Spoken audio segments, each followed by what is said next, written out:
Nah, saya buka dulu sebentar. Lagi record dulu. Bismillahirrahmanirrahim. Assalamualaikum warahmatullahi wabarakatuh. Alhamdulillah, alhamdulillahilladzi bi ni'matihi tatimmus shalihah. Asyhadu an la ilaha illallah wa asyhadu anna Muhammadan abduhu wa rasuluh. La nabiyya ba'da. Alhamdulillah ya kita masih diberikan nikmat kesehatan, nikmat iman, nikmat Islam untuk dapat menghadiri kajian rutin kita tiap malam Senin, insyaallah mengkaji kajian sirah. Insyaallah pada malam ini tentang pembebasan kajian malam ini temanya tentang pembebasan yang berasal dari bangsa Romawi. Tafadhol, langsung saya dimulai pada Ustaz Daniel sehingga sekitar jam 9 nanti kita mulai sesi tanya jawab. Tafadhol Ustaz. Baik. Assalamualaikum warahmatullahi wabarakatuh. Alhamdulillah, wassalatu wassalamu ala rasulillah. Asyhadu an la ilaha illallah wahdahu la syarikalah. Wa asyhadu anna Muhammadan abduhu wa rasuluh alladzi la nabiyya ba'dah amma ba'd. Dan hadirin ikhwati man rahimakumullah. Alhamdulillah menjadi pembuka di kesempatan yang mulia ini, insyaallah mudah-mudahan menjadi awal kebaikan, awal keberkahan, dan menjadi awal kehidupan kita yang lebih baik dari hari ke harinya, insyaallah. Salawat dan salam semoga dilimpah curahkan kepada Nabiullah Muhammad sallallahu alaihi wasallam beserta para keluarga, sahabat, dan segenap umat yang senantiasa itba' kepadanya ila akhiril hayah nanti, mudah-mudahan termasuk kita di dalamnya. Teman-teman yang Allah muliakan, di materi sebelumnya terkait dengan Bani Israel yang ada di kota Madinah, sampai ada beberapa momen pengusiran oleh Nabi Shallallahu Alaihi Wasallam, baik Yahudi Bani Qainuqa-nya, Yahudi Bani Nazir, sampai Yahudi Bani Quraidah, dan puncaknya Yahudi Bani Khaybar atau dari benteng Khaybar, semuanya mengalami proses interaksi fisik dengan kaum muslimin. Di antaranya ada yang diusir, di antaranya ada yang dibantai, di antaranya ada yang dibiarkan hidup tetapi dengan sebuah komitmen akan mudharabah terkait dengan perkebunan yang dimiliki oleh Yahudi Khaybar. Dan mungkin terlihat kayak kejam ya. Tetapi kalau bicara kronologis atau alasan, kaum muslimin punya alasan yang kuat memperlakukan orang-orang Yahudi demikian. Jadi pengusiran, termasuk pembunuhan, termasuk penyerangan Khaybar, itu semuanya berdasarkan kronologis yang dilakukan oleh orang-orang Yahudi sebelum. Jadi kalau tidak ada pelanggaran yang dilakukan oleh Yahudi, dipastikan tidak akan ada istilah pengusiran, pembunuhan, juga termasuk perampasan Khaybar. Saya pastikan tidak ada. Ya, karena ini diakibatkan oleh sikap Yahudi, ya mau tidak mau gitu, menjadi sebuah ketentuan dari Nabi Shallallahu Alaihi Wasallam. Nah, teman-teman yang Allah muliakan, di poin ini kita akan masuk, ini judulnya salah sebenarnya, bukan Bani Israel di Yasrib ya, tapi Bani Israel ini belum saya edit sepertinya, nanti silakan diganti. Jadi Bani Israel di Yerusalem. Teman-teman yang Allah muliakan, pembebasan Bani Israel dari cengkraman Romawi itu sebetulnya menjadi agenda besar kaum muslimin pasca Nabi Muhammad Shallallahu Alaihi Wasallam meninggal. Bahkan kalau berdasarkan literatur ya, entah itu perang Mu'tah ataupun perang Tabuk, sebetulnya greget itu sudah ada di zaman Nabi Shallallahu Alaihi Wasallam. Jadi greget untuk membebaskan tanah Yerusalem dari jajahan Romawi, gregetnya sudah ada di zaman Nabi Muhammad Shallallahu Alaihi Wasallam. Hanya saja memang belum sampai pada level yang maksimal secara strategi, persiapan, kemudian perlawanan, kemudian ekspansinya itu belum dimaksimalkan. Ini baru ada niat, baru ada keinginan, baru ada greget di zaman Nabi Shallallahu Alaihi Wasallam. Kita bisa buka misalkan literatur yang pertama, episode Nabi Muhammad Shallallahu Alaihi Wasallam mengirimkan pasukan perang ke Mu'tah. Saat itu Nabi Muhammad Shallallahu Alaihi Wasallam mengutus sekitar 3.000 orang. 3.000 orang ini ditugaskan oleh Nabi Muhammad SAW untuk berangkat menuju daerah yang dikenal dengan nama Mu'tah. Di tempat inilah kemudian nanti kaum muslimin bertemu dengan 100.000 pasukan Romawi dan 100.000 pasukan dari kabilah Bani Ghassan. Jadi Bani Ghassan ini orang-orang Arab, hanya saja mereka berafiliasi kepada Romawi.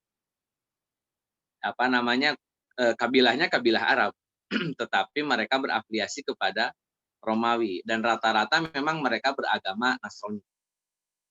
Rata-rata memang mereka beragama Nasrani. Nah, ini yang dihadapi oleh Nabi Muhammad SAW dalam kurung kaum muslimin ya. Karena Nabi Muhammad di perang ini tidak turut serta. Jadi Nabi Muhammad tidak turut serta dalam peperangan ini. Beliau mengutus 3.000 orang personil dipimpin oleh panglima perangnya Zaid bin Harisah. Zaid bin Harisah diangkat sebagai pimpinan perang untuk membebaskan beberapa kabilah-kabilah Arab yang masih berafiliasi kepada orang-orang Romawi. Ya, lebih kepada ngasih pelajaran lah. Walaupun ini tidak ditargetkan untuk melumpuhkan Romawi ya, jadi Nabi pun tidak punya ekspektasi tinggi lah. Jadi 3.000 orang ini tentu tidak mungkin bisa sampai membebaskan Yerusalem dari bangsa Romawi, tapi setidaknya bisa memberikan show of power bahwa kaum muslimin sudah mulai eksis, jadi harus siap-siap, harus hati-hati. Dan aktivitas ini, perang Mu'tah ini, itu diawali oleh ajakan masuk Islam yang Nabi SAW berikan kepada Kaisar Heraklius. Jadi peperangan ini dampak atau reaksi ya, lanjutan dari Nabi SAW atas penolakan yang dilakukan oleh Heraklius. Ketika Heraklius dikirimi surat oleh Nabi SAW, dan surat ini tidak hanya ditujukan oleh Nabi kepada Heraklius saja. Nabi juga mengirimkan surat kepada Kisra di Persia, menuliskan surat juga ke Kaisar di Mesir atau Fir'aun di Mesir, semuanya dikirimin surat. Jadi tidak ada kerajaan di sekitar kota Madinah yang tidak dikirimin surat oleh Nabi SAW. Dan ini bagian dari agenda dakwah. Dan ini kenapa bisa terjadi? Karena aktivitas peperangan Nabi dengan orang-orang Quraisy sementara waktu berhenti. Mungkin bahasa kitanya gencatan senjata ya. Jadi orang Quraisy dengan kaum muslimin di Madinah melakukan gencatan senjata, mereka tidak lagi berperang selama 10 tahun ke depan. Itu setidaknya perjanjian yang ada lah. Perjanjiannya begitu. Nah, karena Nabi sekarang sedang santai, tidak punya musuh yang harus dilawan, harus diperangi, Nabi memilih untuk mengajak beberapa kerajaan-kerajaan sekitar kota Madinah untuk masuk Islam. Di antaranya Heraklius, Raja Mesir, dan Raja Persia. Semuanya diajak masuk Islam. Ini yang ingin saya kisahkan tentang Heraklius. Yang Mesir tidak saya bahas, yang Persia juga tidak saya bahas. Ketika Nabi SAW mengirimkan surat kepada Heraklius, yang saat itu beliau mengikuti ajaran Nasrani Arius ya. Jadi mengikuti ajaran agama Nasraninya versi Arius atau ajaran Islam yang masih tetap komit terhadap ajaran-ajaran Islam yang sebenarnya yang dibawa oleh Nabi Isa alaihissalam dengan tokohnya Abdullah bin Arius. Nah, seorang Heraklius sebagai seorang Arianisme, sebagai seorang Arius gitu, beliau menerima kenabian Nabi Muhammad SAW sebetulnya. Tetapi ada indikator, ada alasan yang oleh Heraklius tidak bisa diindahkan, yakni dukungan para uskup, dukungan para pendeta di sekitaran Romawi yang tidak mendukung Heraklius. Dan mereka siap untuk mengkudeta Heraklius kalau kemudian tetap menyatakan atau membenarkan kerasulan Nabi Muhammad SAW. Dan akhirnya Heraklius berpikir kembali dan mengurungkan niatnya untuk membenarkan kenabian Nabi Muhammad SAW.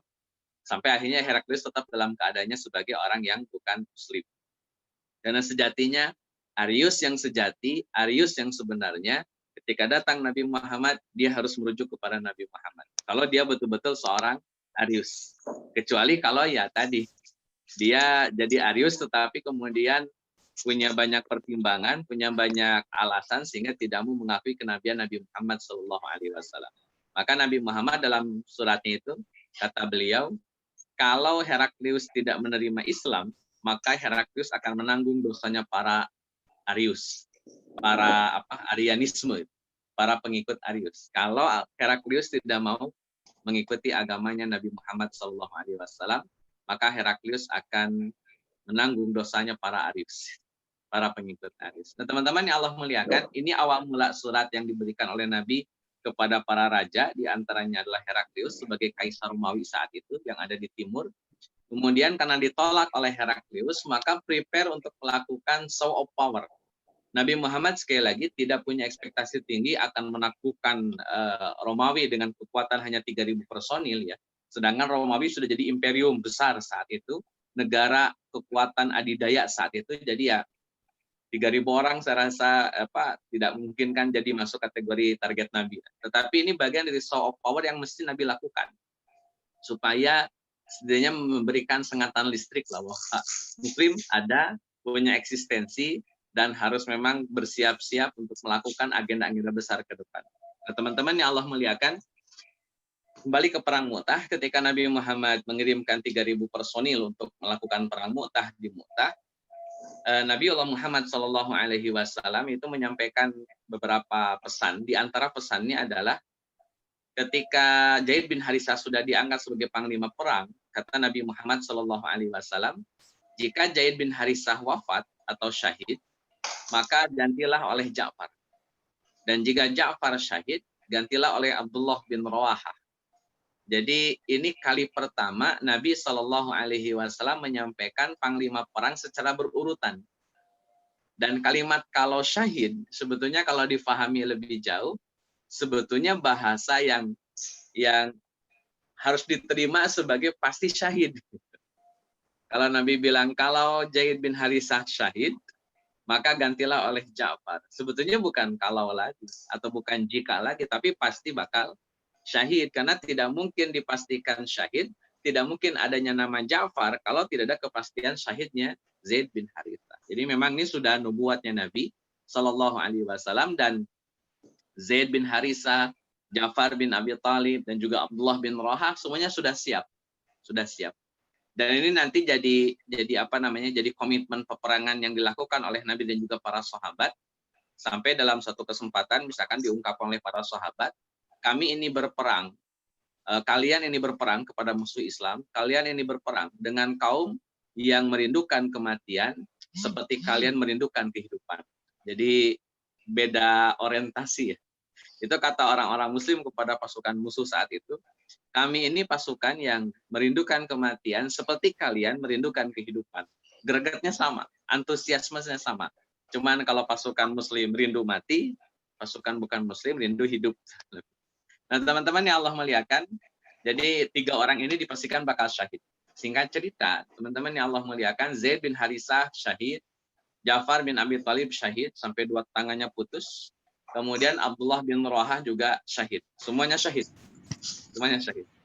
Yang menjadi permasalahan berikutnya adalah siapa yang harus menggantikan panglima perang. Sedangkan panglima perang 3-tiganya syahid. Ini ada panjang ya, sebetulnya ada kronologis yang cukup panjang sampai nanti terpilah satu nama. yakni Khalid bin Walid radhiyallahu anhu. Khalid bin Walid inilah yang akhirnya mengambil alih kepemimpinan, mengambil alih panglima perang dalam perang Mu'tah. Jadi yang mengambil alihnya adalah Khalid bin Walid yang dikenal dalam sejarah sebagai Saifullah al-Maslul, pedang Allah yang terhunus. Kalau sudah terhunus itu nggak usah diapa-apain dong. Terhunus itu kan sudah keluar dari sarungnya. Jadi ya tetap akan melakukan serangan demi serangan. Itu kurang lebih yang digambarkan oleh para ulama tentang Khalid bin Walid radhiyallahu anhu. Nah, teman-teman yang Allah muliakan, akhirnya Khalid bin Walid sebagai sebagai orang yang menjadi mengganti ya para panglima perang, akhirnya beliau mampu memenangkan pertempuran. Ini pun sebetulnya bukan kemenangan mutlak, jadi tidak menang mutlak sampai dibantai orang-orang kafir, enggak. Jadi lebih kepada orang-orang Romawi, orang-orang Arab Ghassan tidak mau mengejar Khalid bin Walid, itu sudah bentuk kekalahannya Romawi dan Bani Ghassan. Padahal sebetulnya kalau Khalid bin Walid dan kaum pasukan muslim itu dikejar, artinya terus-terusan dikeroyok, terus-terusan diserang oleh 200.000 orang, ini kan musuhnya kaum muslimin itu 200.000, jadi 3.000 lawan 200.000. Jadi bukan lebih ke perang, kayak keroyokan gitu. Jadi kalau kaum muslimin terus-terusan diserang, ya kemungkinan habis gitu. Cuman Khalid bin Walid punya strategi, beliau menggunakan satu cara, di mana cara tersebut akhirnya membuat orang-orang kaum muslimin bisa menyelamatkan diri dari peperangan Mu'tah. Bisa menyelamatkan diri di peperangan Mu'tah ini sehingga Khalid bin Walid radhiyallahu an bisa membawa dengan aman dan selamat kaum muslimin. Makanya dalam sejarah korban jiwa dari kaum muslimin ini 12 orang, tapi bisa lebih. Hanya saja yang diketahui oleh para ulama itu sekitar 12 orang. Sedangkan dari pihak musuh sekitar 20.000 orang. Dan ini dengan siasat, dengan satu tipu muslihat sehingga korban jiwa dari kaum muslimin sedikit dan korban jiwa dari kaum kafirin sampai pada level 20.000 orang. Jadi 10% dari 200.000. Nah, bahkan dalam satu riwayat kata Khalid bin Walid, di perang Mu'tah ini saya pakai 10 pedang. Yang 9 pedangnya patah, tinggal yang 1. Jadi 9 pedangnya patah, tinggal 1 pedang yang bertahan, dan itu digunakan oleh Khalid bin Walid radhiyallahu an sampai akhirnya bisa menyelamatkan diri dari pasukan Romawi. Tapi setidaknya gini teman-teman yang Allah muliakan, sekalipun mungkin perang Mu'tah ini tidak sampai kemenangan mutlak ya, seperti perang Badar ataupun perang perang Khaybar begitu. Setidaknya Khalid bin Walid radhiyallahu an dan sebagian sahabat yang turut serta dalam perang Mu'tah itu telah mengenal siapa sih musuh yang bernama Romawi itu. Bagaimana sih strategi orang-orang yang dikenal dengan nama Romawi itu? Seperti apa sih kemampuan bertempur, mentalitas, akhlak, kepribadian, hobi, kesukaan orang-orang Romawi itu, kan ini menjadi momen penting bagi kaum muslimin untuk mengidentifikasi siapakah bangsa Romawi. Dan ini kali pertamanya kaum muslimin ketemu secara fisik, kontak fisik dengan orang-orang Romawi. Baru pertama. Sehingga orang-orang muslim saat itu betul-betul mengenal, walaupun baru pertama kali betul-betul mengenal dan mendapatkan informasi yang cukup penting terkait dengan siapakah sosok bangsa Romawi. Atau kalau orang Arab manggilnya Bani Asfar. Bani Asfar itu kabilah atau kelompok orang yang punya kulitnya kuning. Mungkin bukan kuning banget sebenarnya kayak putih ya. Tapi dalam bahasa orang Arabnya Bani Asfar. Orang yang punya kulit yang menguning atau kuning. Nah, teman-teman yang Allah muliakan, interaksi pertama ini memberikan kesan mendalam bagi orang-orang muslim, sekaligus memberikan informasi yang banyak terkait dengan strategi orang Romawi, kebiasaan orang Romawi, karakter orang Romawi, sampai pada hal-hal yang lain yang memang dianggap penting oleh kaum muslimin terkait dengan bangsa Romawi. Teman-teman yang Allah muliakan, di slide berikutnya ini ada beberapa gambar kaitannya dengan Mu'tah. Ini Mu'tah itu salah satu kota di Yordania sekarang. Jadi ya sudah masuk area Syam lah begitu. Kemudian kalau di peta itu sekitar 13 jam itu tanpa tol dari kota Madinah ke Mu'tah. Kalau dapat visa ke Palestina atau ke mana sambil umroh ke Palestina sambil ke Yordan, mantap. Hadirin ikhwati rahimakumullah, sampai dibuatkan monumen peristiwa Mu'tah karena menjadi monumen penting bagi kaum muslimin. Ini pertemuan pertama, gesekan pertama, konfrontasi pertama dengan orang-orang Romawi, dan itu sekali lagi menjadi bekal yang sangat penting terhadap orang-orang muslim tentang seperti apakah bangsa Romawi yang sebenarnya. Dan ini menjadi pelajaran yang sangat penting sekali.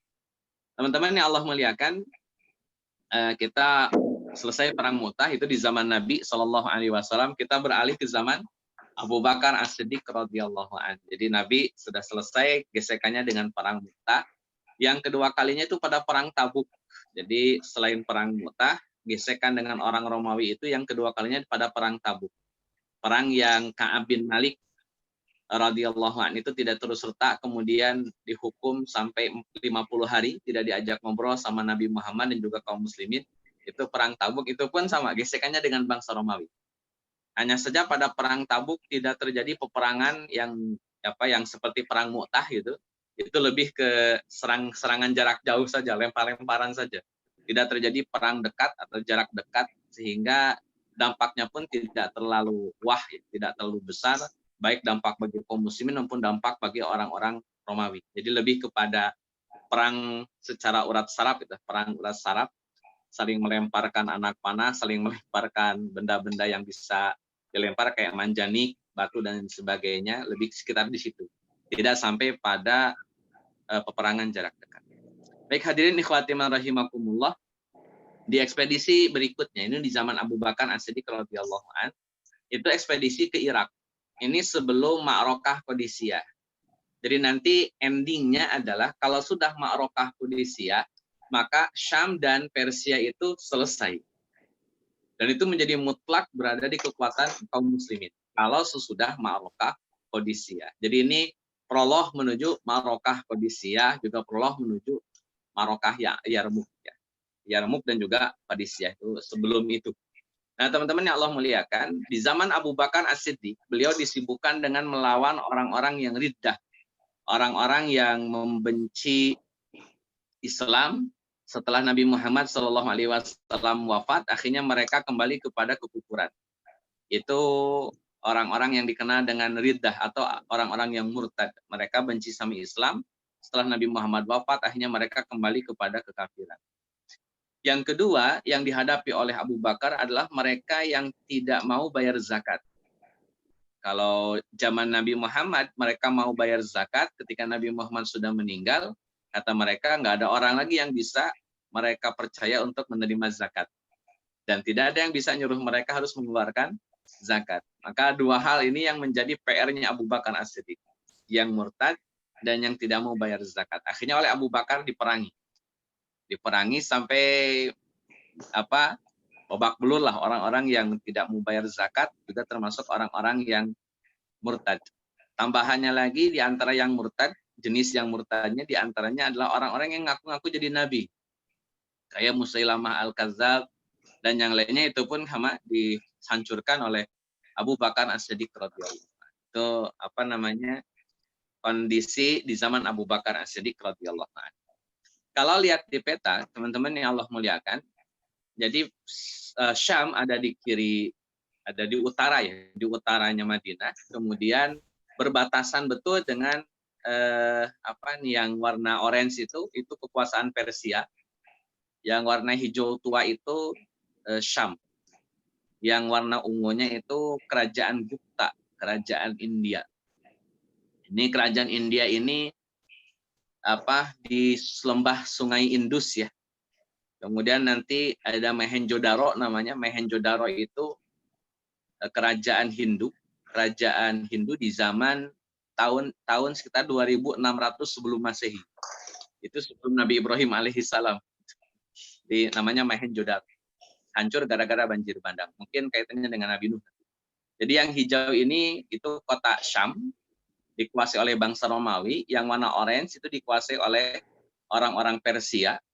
Kemudian yang warna ungu dikuasai oleh India. Ini Jazirah Arab yang di antara Syria dan Persia. Jadi di zaman Abu Bakar As-Siddiq, Syam itu jadi target, tetapi belum sampai pada tingkat eksekusi. Tapi sudah jadi target. Karena bagaimanapun juga perluasan Islam harus sampai ke Syam dan juga harus sampai ke Persia. Harus sampai. Adapun Persia ini yang menjadi agenda terdekat Abu Bakar As-Siddiq radhiyallahu anhu. Syam dan Irak dua-duanya atau Persia dua-duanya menjadi target dari Abu Bakar As-Siddiq radhiyallahu anhu, tetapi untuk Syam agak ditunda. Yang didahulukan adalah Irak. Dan ini menjadi gerakan yang paling awal setelah Abu Bakar As-Siddiq menyelesaikan orang-orang yang murtad, menyelesaikan orang-orang yang ngaku jadi nabi, menyelesaikan orang-orang yang tidak mau bayar zakat. Setelah itu ekspansi ke Irak. Di antara kronologisnya, teman-teman yang Allah muliakan, ada seorang sahabat namanya Musanna bin Haris atau Harisah ya. Ya, antara itulah. Namanya Musanna bin Haris atau Harisah. Beliau masuk Islam di zaman Nabi SAW itu tahun ke-9 atau 10 dari hijrahnya Nabi. Berarti sekitar 2 tahun atau 1 tahun sebelum Nabi wafat. Beliau dari kabilah Bani Syaiban. Syaiban ini daerah di dekat Bahrain. Beliau dikenal sebagai Syekhul Harbi. Syekhul Harbi itu syekhnya orang yang suka perang. Jadi masyhur sebagai kabilah yang jago dalam perang. Itu Musanna bin Haris dari kabilah Syaiban. Kemudian teman-teman yang Allah muliakan, beliau tinggal lama memang di antara Persia dan komunitas Arab. Jadi dekat dengan Persia, dekat dengan Irak. Tinggalnya di situ. Jadi kalau nanti analisanya, Musanna bin Haris ini adalah orang yang paling paham terkait tentang seluk-beluk semua hal yang berkaitan dengan Persia. Itu yang paling hafal, namanya Musanna bin Haris. Karena memang orangnya orang situ, dekat perbatasan Persia. Kemudian beliau pernah menyatakan keislaman di hadapan Nabi, tetapi tidak bisa menerima Nabi datang ke tempat beliau. Sampai kata Musanna bin Haris ini, wahai Rasulullah, kami siap membantu antum bukan di sini, tapi di tanah Arab. Kalau kami yang datang ke tanah Arab, kami siap bantu. Tapi kalau antum datang ke tempat kami, kayaknya belum bisa kami izinkan. Kenapa? Karena khawatir nanti memicu konfrontasi dengan orang-orang Persia. Dan itu tidak baik bagi komunitas kabilah Syaiban yang memang tinggalnya dekat dengan Persia. Itu riskan nanti bagi mereka, orang-orang Syaiban.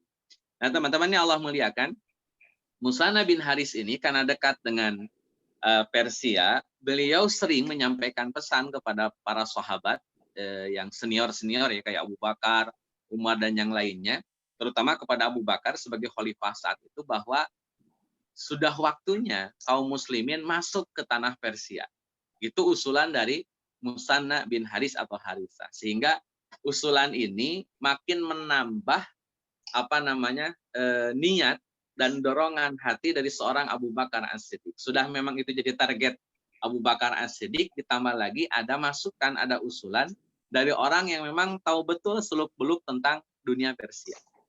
Maka Abu Bakar As-Siddiq radhiyallahu anhu akhirnya mengutus Musanna untuk melakukan ekspansi kecil-kecilan mendekati kota Irak. Nanti dibantu oleh seorang sahabat, dan ini sudah masyhur ya, sudah masyhur sahabat ini, yang memang ahli terkait dengan perang. Jadi dari mulai perang Mu'tah beliau diandalkan, sampai akhirnya di sini pun oleh Abu Bakar As-Siddiq beliau diandalkan. Jadi nanti kita bisa teman-teman cek terkait dengan biografinya Khalid bin Walid sebagai seorang pakar perang yang paling ahli saat itu. Di zaman Abu Bakar, juga di zaman Umar bin Khattab radhiyallahu anhu. Nah, teman-teman yang Allah muliakan, Musanna bin Haris bisa masuk ke Persia karena memang orang sana dan memang tinggal di sana dekat perbatasan dengan Persia, sehingga memudah mobilisasi antara kaum muslimin dengan orang-orang Persia, terutama kabilah Bani Syaiban.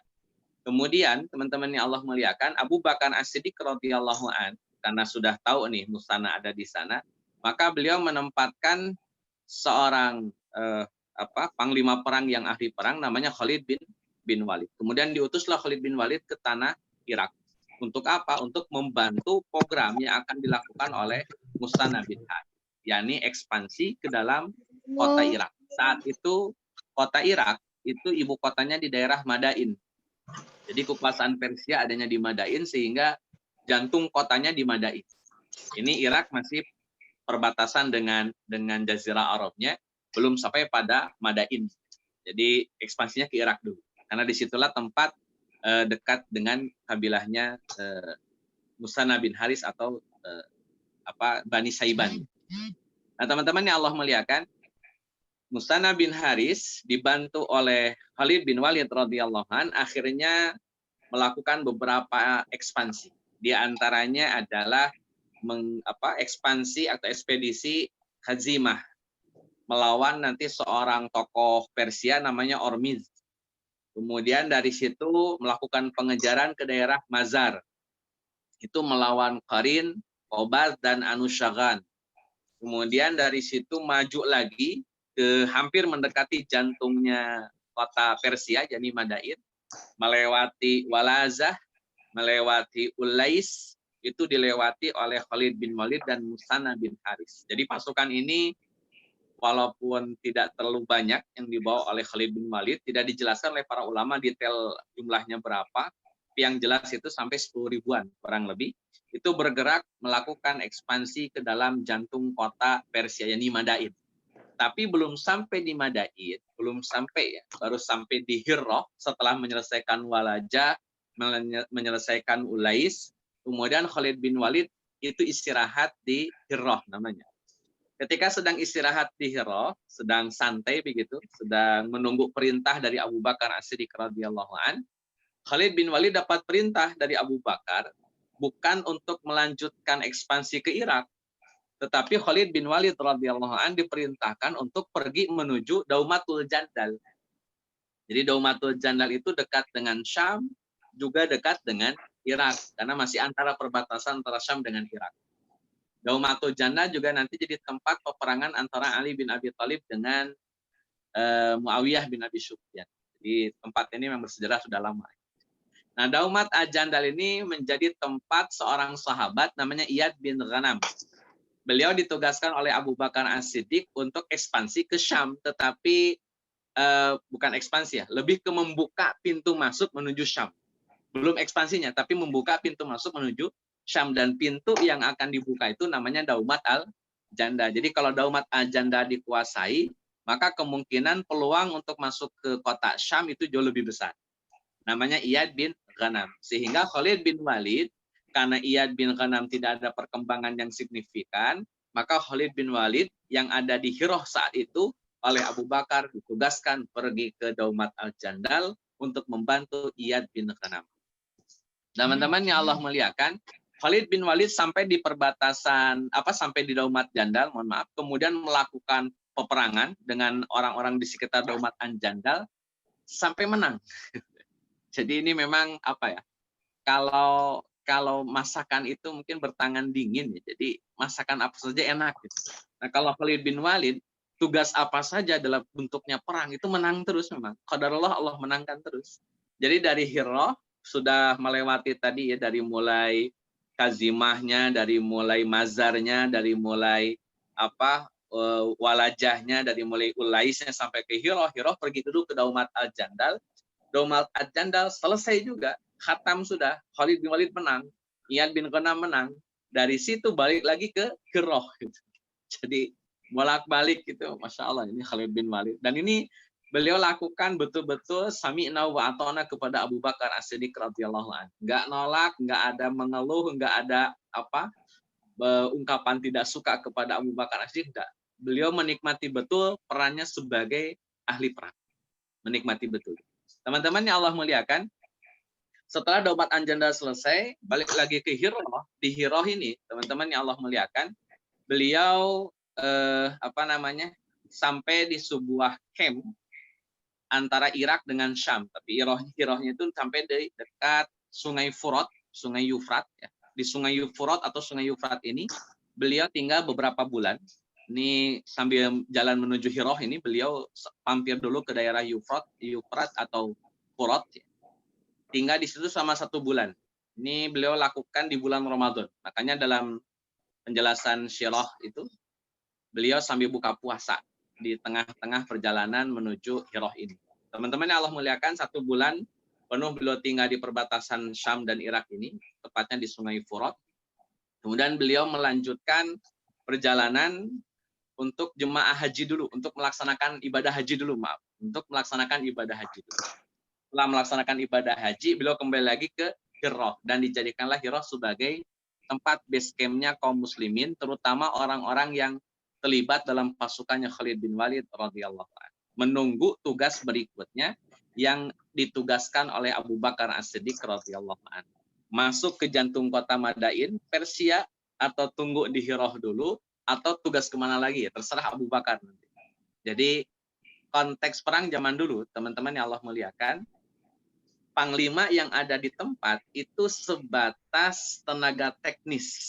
Nanti pusat komando itu yang menentukan gerakan kemana, maju kemana, harus bagaimana, itu ada di pusat komando. Teknis memang tetap akan diserahkan kepada panglima perang. Terkait dengan teknis, strateginya, tahapannya, pasukan mana yang maju, pasukan mana yang mundur, itu monggo terserah panglima yang ada di tempat. Tapi kebijakan secara keseluruhan, otoritasnya ada di tangan khalifah. dalam ini sebagai pusat komando. Nanti juga di zaman Umar juga sama. Nanti Umar malah yang menentukan semua detail gerakan para sahabat ketika berada dalam sebuah peperangan. Teman-teman yang Allah muliakan, setelah Khalid bin Walid tinggal di Hirrah, belum ada gerakan ke Irak, Abu Bakar As-Siddiq radhiyallahu an membuka jalur ke Syam karena Daumat al-Jandal sudah dibebaskan, yakni Iyad bin Ghanam sudah dibantu oleh Khalid bin Walid, Daumat al-Jandal sudah dibebaskan sehingga pintu masuk ke Syam terbuka lebar. Maka Abu Bakar As-Siddiq radhiyallahu an menyiapkan dua pasukan. Pasukan pertama dipimpin oleh Khalid bin Sa'id, yang kedua dipimpin oleh Walid bin Uqbah. Dua pasukan ini berangkat menuju Syam duluan. Jadi kalau pertanyaannya nanti pasukan yang pertama kali masuk ke Syam atau perbatasan Syam tentunya itu Khalid bin Sa'id dan Walid bin Uqbah. Majulah ke sana. Teman-teman yang Allah muliakan, selang berapa lama belum ada perubahan signifikan, belum ada laporan yang menggembirakan. Akhirnya Abu Bakar As-Siddiq mengirimkan kembali pasukan ke Syam dan nggak tanggung-tanggung ini dalam jumlah yang sangat besar. Di antaranya adalah ini sisa pasukan Khalid bin Sa'id ya, karena tidak ada laporan yang menggembirakan begitu. Akhirnya oleh Abu Bakar dikirim lagi pasukan. Itu terdengar kabar bahwa jumlah pasukan Khalid bin Sa'id sekitar 6.000 personil sisanya. Ternyata dalam perjalanannya Khalid bin Sa'id ini diserang oleh seorang pembesar Romawi namanya Bahan, atau dalam bahasa yang lain Mahan. Seorang panglima Romawi namanya Bahan atau Mahan ini menyerang Khalid bin Sa'id dan menghancurkan pasukan Khalid bin Sa'id, tinggal tersisa 6.000 personil. Ditambah lagi Khalid bin Sa'idnya kabur entah kemana. Sampai mau pulang ke Madinah, akhirnya dilarang oleh Abu Bakar As-Siddiq radhiyallahu an, dan beliau tidak bisa masuk Madinah, juga belum bisa dapat tugas baru dari Abu Bakar As-Siddiq. Tapi tetap dimaafkan oleh Abu Bakar. Ini Khalid bin Sa'id. Dalam beberapa riwayat disampaikan demikian. Allah. Nah, tinggal Ikrimah yang bertahan dari pasukan Khalid bin Walid, jumlahnya 6.000 personil. Dan itu sudah ada di daerah perbatasan Syam. Kemudian nanti datang rombongan yang dipimpin oleh Amr bin As, sekitar 7.000 personil. Kemudian pasukan yang dikirim oleh Abu Bakar tambah lagi, yakni pasukan yang dipimpin oleh Abu Ubaidah bin Jarrah, sebanyak 7.000 personil. Kemudian Yazid bin Abi Sufyan, putranya Abu Sufyan, juga sama 7.000 personil. Dan Syurahbil bin Hasanah sekitar 3.000 personil. Ini masing-masing punya tempatnya. Kayak Abu Ubaidah bin Jarrah itu di mana begitu, di Yordan, Yazid bin Abi Sufyan di Balqa, Syurahbil bin Hasanah juga di sekitar itu, di Homs dan sekitar itu. Jadi masing-masing menempati kota-kota mereka. Sebagaimana perintah dari Abu Bakar As-Siddiq radhiyallahu anhu. Dan ini belum sampai berkumpul secara besar-besaran. Masih di beberapa titik yang disebar oleh Abu Bakar As-Siddiq radhiyallahu anhu. Nanti teman-teman yang Allah muliakan, Heraklius sebagai kaisar saat itu menyiapkan pasukan juga. Misalkan kayak pasukan Theodorus, ini adiknya Heraklius, itu membawa di 90.000 personil. Kemudian tulisannya Caesar ya. Mungkin Caesar ya bacanya. Caesar ini menghadapi Abu Ubaidah bin Jarrah. Jumlah pasukan yang dibawa 60.000 personil. Kemudian Georgius ya, atau Jarjirah dalam bahasa Arabnya, itu 50.000 personil. Kemudian Darakis itu 40.000 personil. Kalau di total, teman-teman yang Allah muliakan, kaum muslimin itu sekitar 30.000 orang, dan Romawi 240.000 orang. Tapi setidaknya, teman-teman, jumlah ini jauh lebih banyak daripada perang Mu'tah.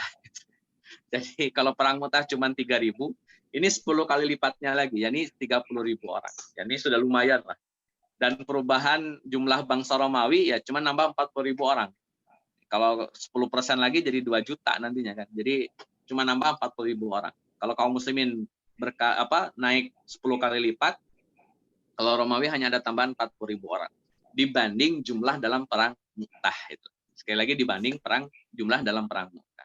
Nah, teman-teman yang Allah muliakan, personil-personil ini karena sudah disebar oleh Abu Bakar As-Siddiq radhiyallahu an, akhirnya mereka tidak punya gerakan yang maksimal, apalagi yang dihadapi oleh masing-masing pasukan luar biasa besarnya, kayak Amr bin As bawa 7.000 orang, menghadapi Theodorus jumlahnya 90.000 orang. 7.000 lawan 90.000.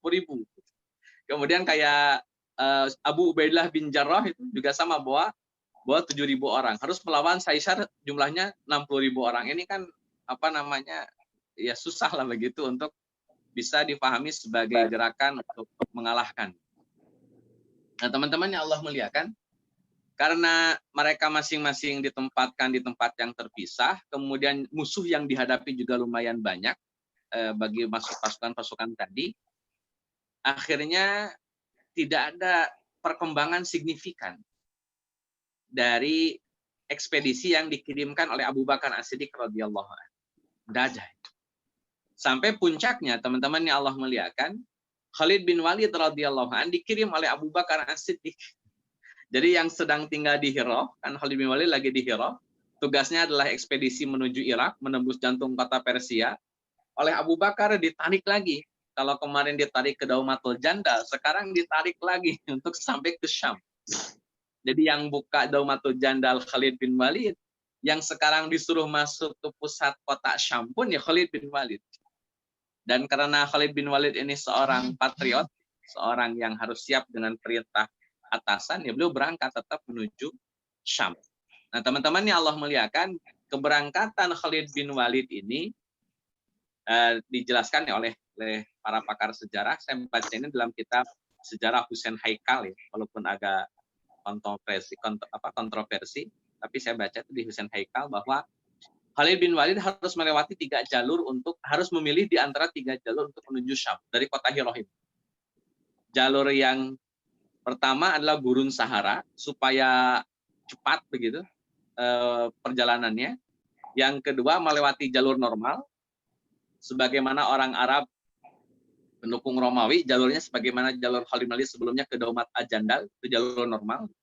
Yang ketiga melewati jalur yang dipakai oleh kaum muslimin dari Madinah. Tapi jelas ini akan memakan waktu cukup lama. Dan ini tidak dijelaskan lebih detail oleh Husain Haikal, walaupun beliau lebih memilih pendapat yang pertama. Tetapi tidak dijelaskan lebih detail mana yang dipilih oleh Khalid bin Walid. Yang jelas kesimpulannya Khalid bin Walid sampai di kota Syam begitu. Nah, teman-teman yang Allah muliakan, saat itu Khalid bin Walid radhiyallahu an memilih tempat Yarmuk namanya. Sampailah di Yarmuk.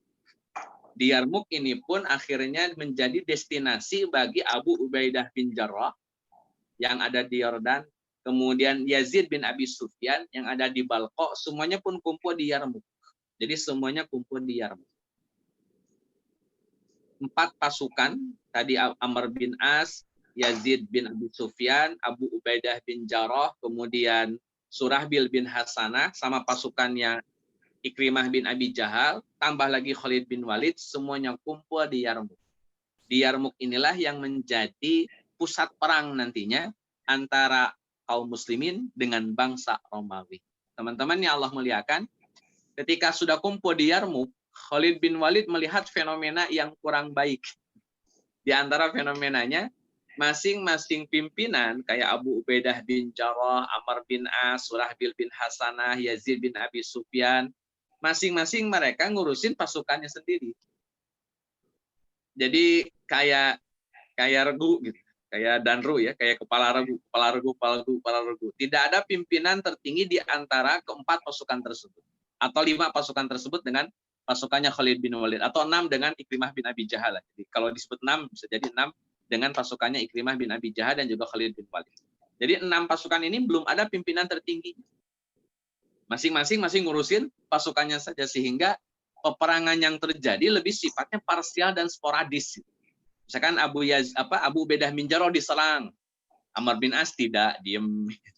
Amr bin As diserang, yang lain tidak, diem. Dan itu masing-masing cukup berjauhan, walaupun sama-sama di Yarmuk, tapi tetap berjauhan. Nah, teman-teman yang Allah muliakan, puncaknya Khalid bin Walid melihat kondisi yang tidak bagus, beliau pidato, dan dalam pidatonya ini beliau menyampaikan bahwa masing-masing pemimpin pasukan yang sibuk dengan pasukannya sendiri itu tidak mungkin bisa memenangkan pertarungan dengan bangsa Romawi. Kalau ingin pertarungan dimenangkan oleh kaum muslimin, maka mau tidak mau harus ada kesatuan gerakan dan kesatuan kepemimpinan. Itu menjadi keniscayaan.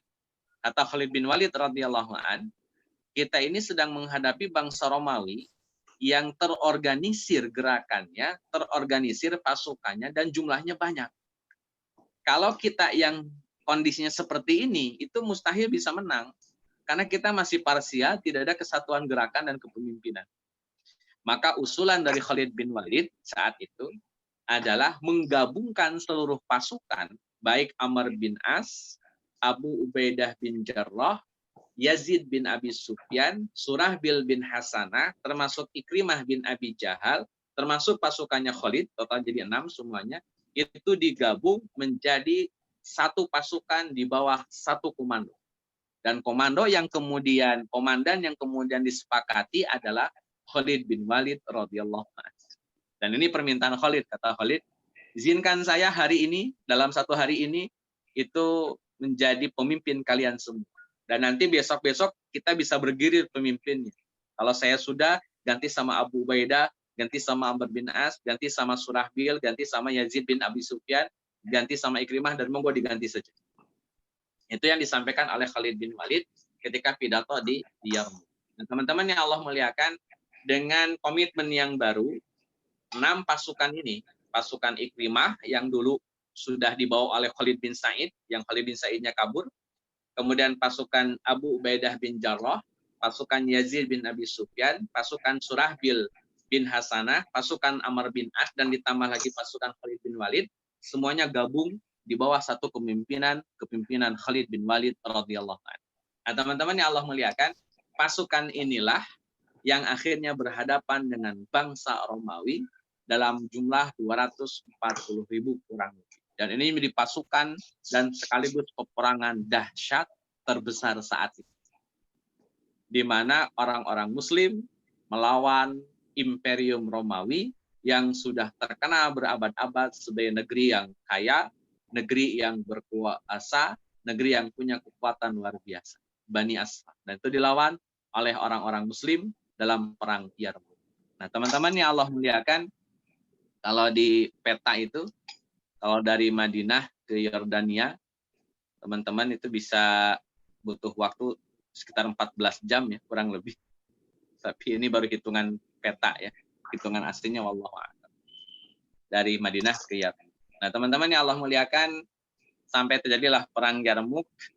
Ketika sedang terjadi perang Yarmouk berkecamuk, di kota Madinah terdengar kabar yang cukup mengiris hati para kaum muslimin, yakni wafatnya sahabat yang mulia, khalifah pertama setelah Nabi Muhammad SAW, yakni Abu Bakar As-Siddiq radhiyallahu anhu. Beliau wafat ketika sedang berkecamuknya perang Yarmouk. Nah, teman-teman yang Allah muliakan, sekaligus mereka mendapatkan kabar bahwa Umar bin Khattab radhiyallahu anhu didaulat sebagai khalifah, menggantikan Abu Bakar As-Siddiq. Dan pengangkatan Umar bin Khattab melalui wasiat. Jadi Umar tidak dipilih. Umar bin Khattab itu diwasiatkan oleh Abu Bakar As-Siddiq radhiyallahu anhu. Jadi wasiat kan hukumnya wajib. Dan ketika Abu Bakar menjelang wafatnya, beliau kumpulkan beberapa kaum muslimin, beberapa saksi, kemudian sampaikan bahwa saya mewasiatkan kepemimpinan ini kepada Umar bin Khattab radhiyallahu anhu. Dan itu diterima oleh para sahabat sah secara hukum. Seulang itu diterima oleh para sahabat dan sah secara hukum. Nah, ini yang kemudian menjadi alasan orang-orang Syiah kenapa mereka lebih mendahulukan Ali dibanding yang lain. Karena waktu Nabi SAW mau wafat, beliau itu sudah mau menyebutkan wasiat terkait kepemimpinan, tetapi dihalangi oleh Umar bin Khattab. Padahal Umar bin Khattab jadi khalifah dengan cara wasiat. Nah, itu kan tuduhan orang-orang Syiah. Sampai sekarang masih menolak ya, kepemimpinan Abu Bakar dan juga kepemimpinan Umar bin Khattab karena dianggap telah mengambil haknya Ali bin Abi Thalib radhiyallahu. Ini wasiat. Jadi Abu Bakar ngasih wasiat supaya mengangkat Umar sebagai khalifah.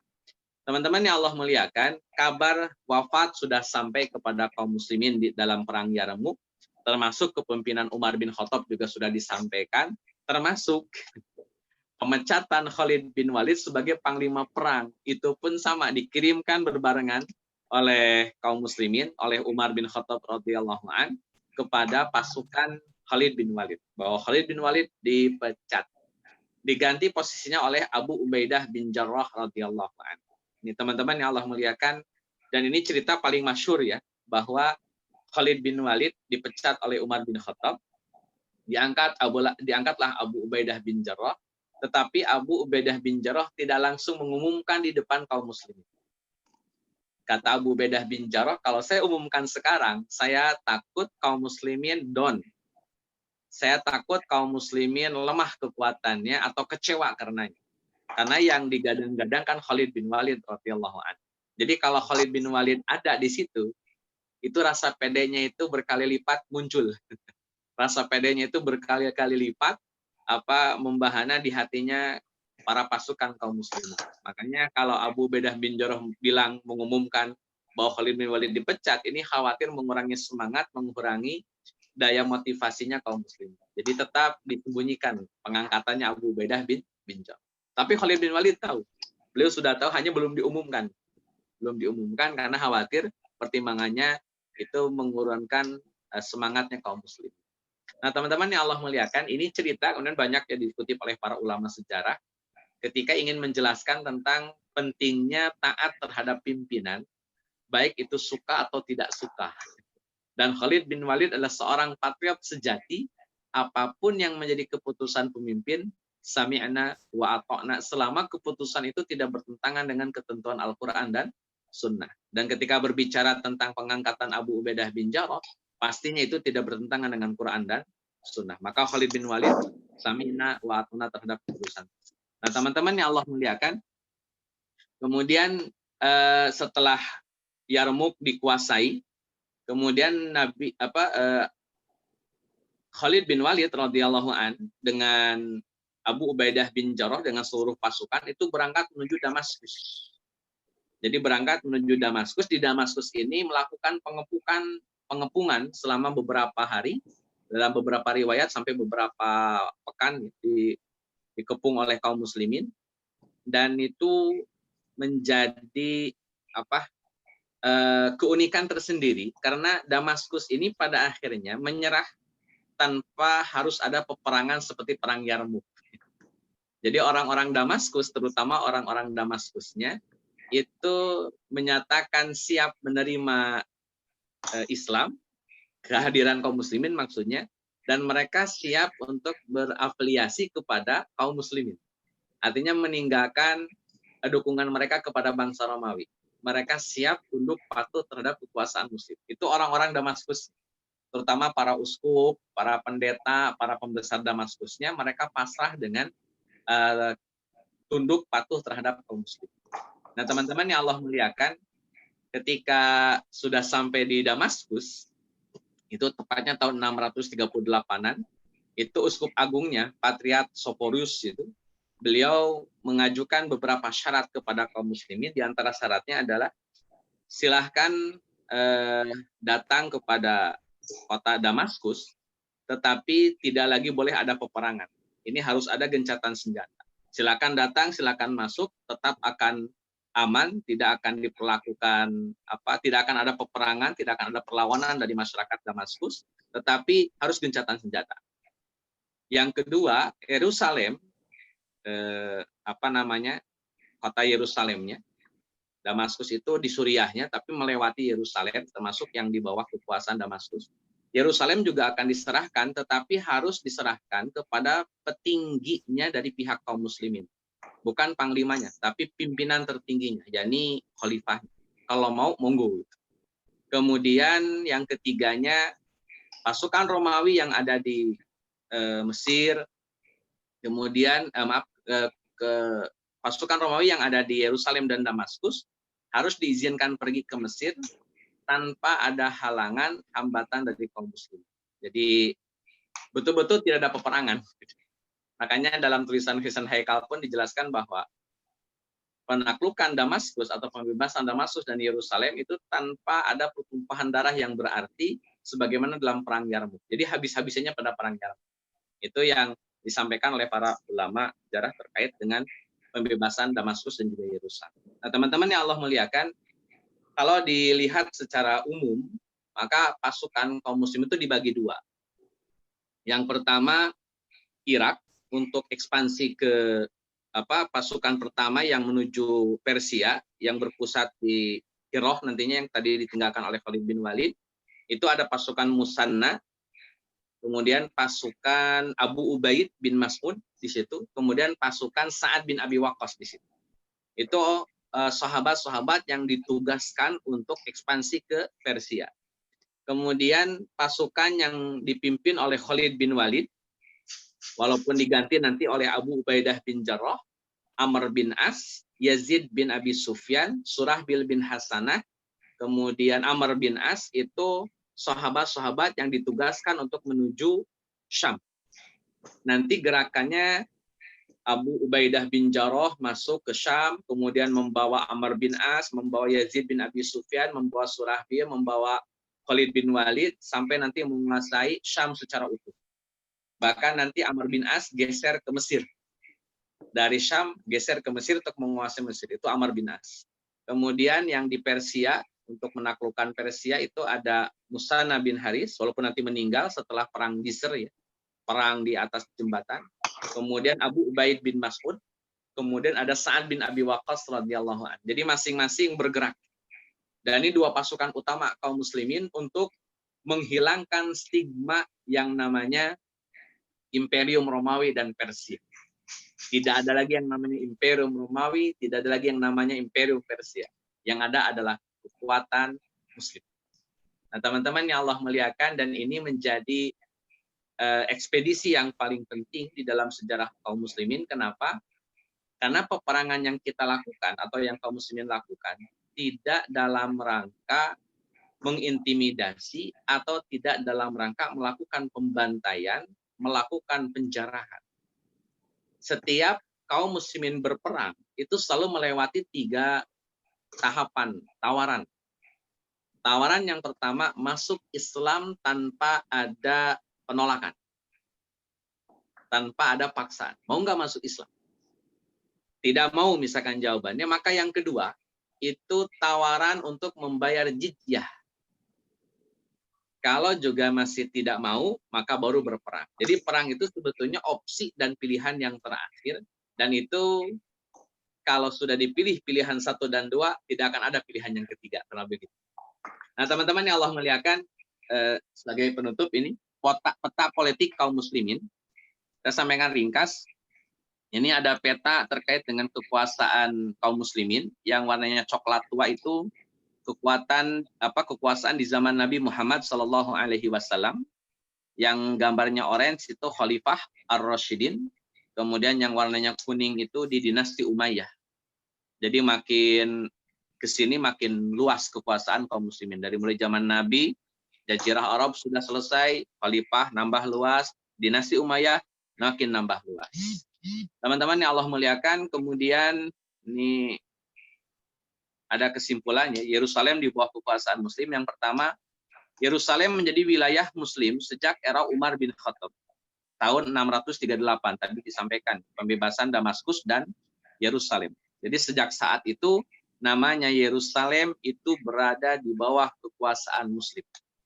Sejak uskup saat itu menyerahkan kunci kota Yerusalem kepada Umar bin Khattab radhiyallahu an, maka sejak saat itu Yerusalem menjadi milik kekuasaan muslim.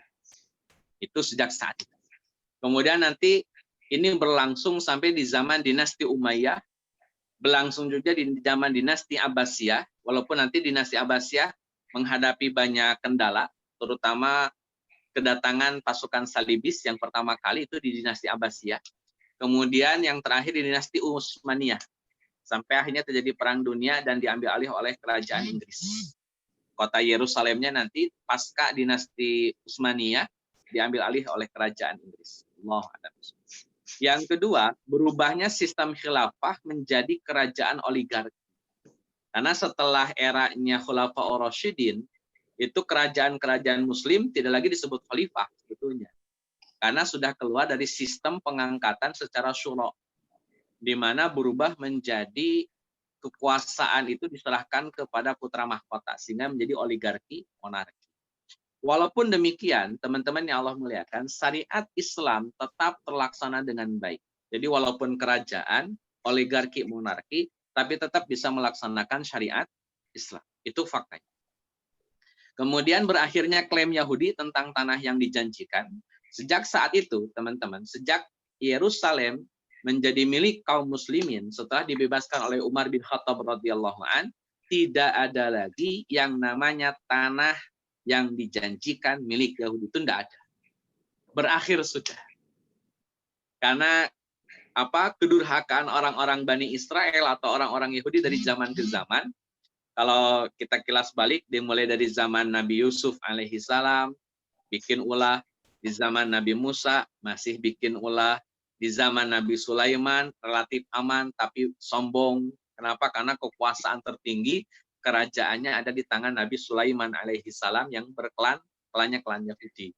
Tapi pasca Nabi Sulaiman berakhir, maka muncul kembali kedurhakaan, muncul kembali penyimpangan, sampai diingatkan oleh Nabi Yeremia, tidak kunjung tobat, tidak kunjung berubah, sampai datangnya Raja Nebukadnezar atau Bukhtanasar, sampai nanti datanglahnya bangsa Romawi sebagai penutup, dan selama itu hidup dalam penjajahan, tidak pernah merdeka, sampai akhirnya datanglah Amirul Mukminin Umar bin Khattab radhiyallahu an untuk membebaskan orang-orang Bani Israel dari cengkraman bangsa Romawi.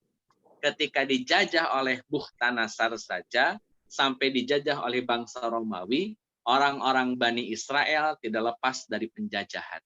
Terlebih lagi di tengah penjajahan bangsa Romawi, Yerusalem sudah tidak lagi punya tanah yang bisa mereka miliki. Kenapa? Karena kepemilikannya ada di tangan bangsa Romawi. Dibebaskan oleh kaum muslimin, dan itu menjadi tanahnya kaum muslimin. Sekali lagi, tidak ada lagi klaim tanah yang dijanjikan bagi bangsa Yahudi setelah diambil dan dikuasai oleh kaum muslimin.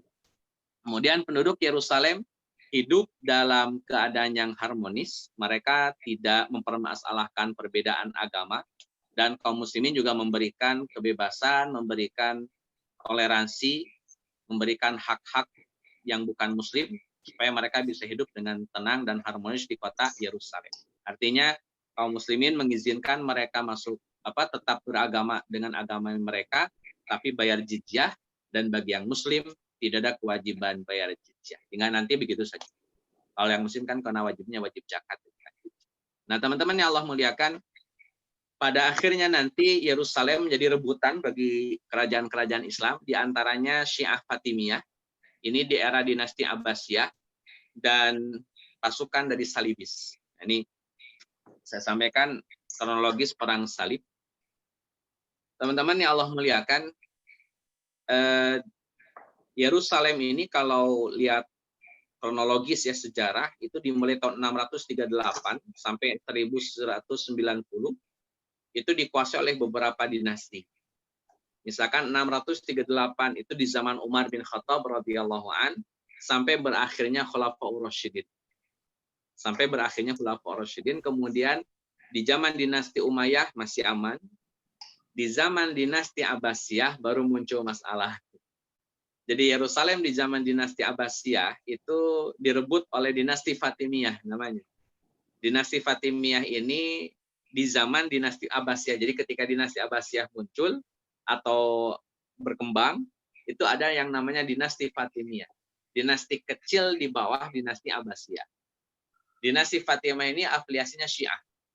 Dan mereka mengaku juga sebagai keturunan dari Bani Hashim. Ya Allah alam tapi pasti. Termasuk Bani Fatimiyah adalah kabilah yang atau kerajaan yang membuat Kairo. Jadi yang bikin Kairo dengan Al-Azharnya itu ya Bani Fatimiyah. Itu sebetulnya punyanya orang Syiah awalnya. Nah, teman-teman yang Allah muliakan, di zaman dinasti Abbasiyah muncul dinasti Fatimiyah. Dinasti Fatimiyah ini merebut Yerusalem dari tangan dinasti Abbasiyah. Itu direbut. Dikuasai oleh Bani Fatimiyah. Sampai nanti direbut lagi oleh dinasti Abbasiyah. Jadi main rebut-rebutan gitu. Direbut lagi. Itu oleh dinasti Abbasiyah. Kemudian setelah dipegang oleh dinasti Abbasiyah, teman-teman yang Allah muliakan, kemudian direbut lagi oleh Salibis. Oleh orang-orang salib, orang-orang Kristen. Itu direbut. Dalam kurung perang salib. Teman-teman yang Allah muliakan, jadi kita ngomongin sedikit tentang perang salib. Perang salib ini punya penyebab, punya sebab-sebabnya. Dijelaskan dalam buku Sejarah Perang Salib, ditulis oleh Syekh Sami bin Abdullah Al-Maghlud, penulis yang sama yang menulis sejarah Atlas Agama-Agama. Nanti saya mungkin bawakan bukunya, atau saya fotokan bukunya, saya kirim ke Pak Rizky, tentang buku Perang Salib. Nah, di situ dijelaskan tentang penyebab Perang Salib. Di antaranya adalah pertempuran Malazgirt. Ini antara tentara Seljuk, Alip Arselan melawan orang Romawi. Ini pasca dinasti Abbasiyah. Masih di zaman dinasti Abbasiyah. Jadi di zaman dinasti Abbasiyah ini, tahun 1099 itu diambil alih oleh tentara Salibis Yerusalem. Diambil oleh tentara Salibis. Dikuasai oleh tentara Salibis. Ini kronologisnya kenapa kok bisa diambil alih.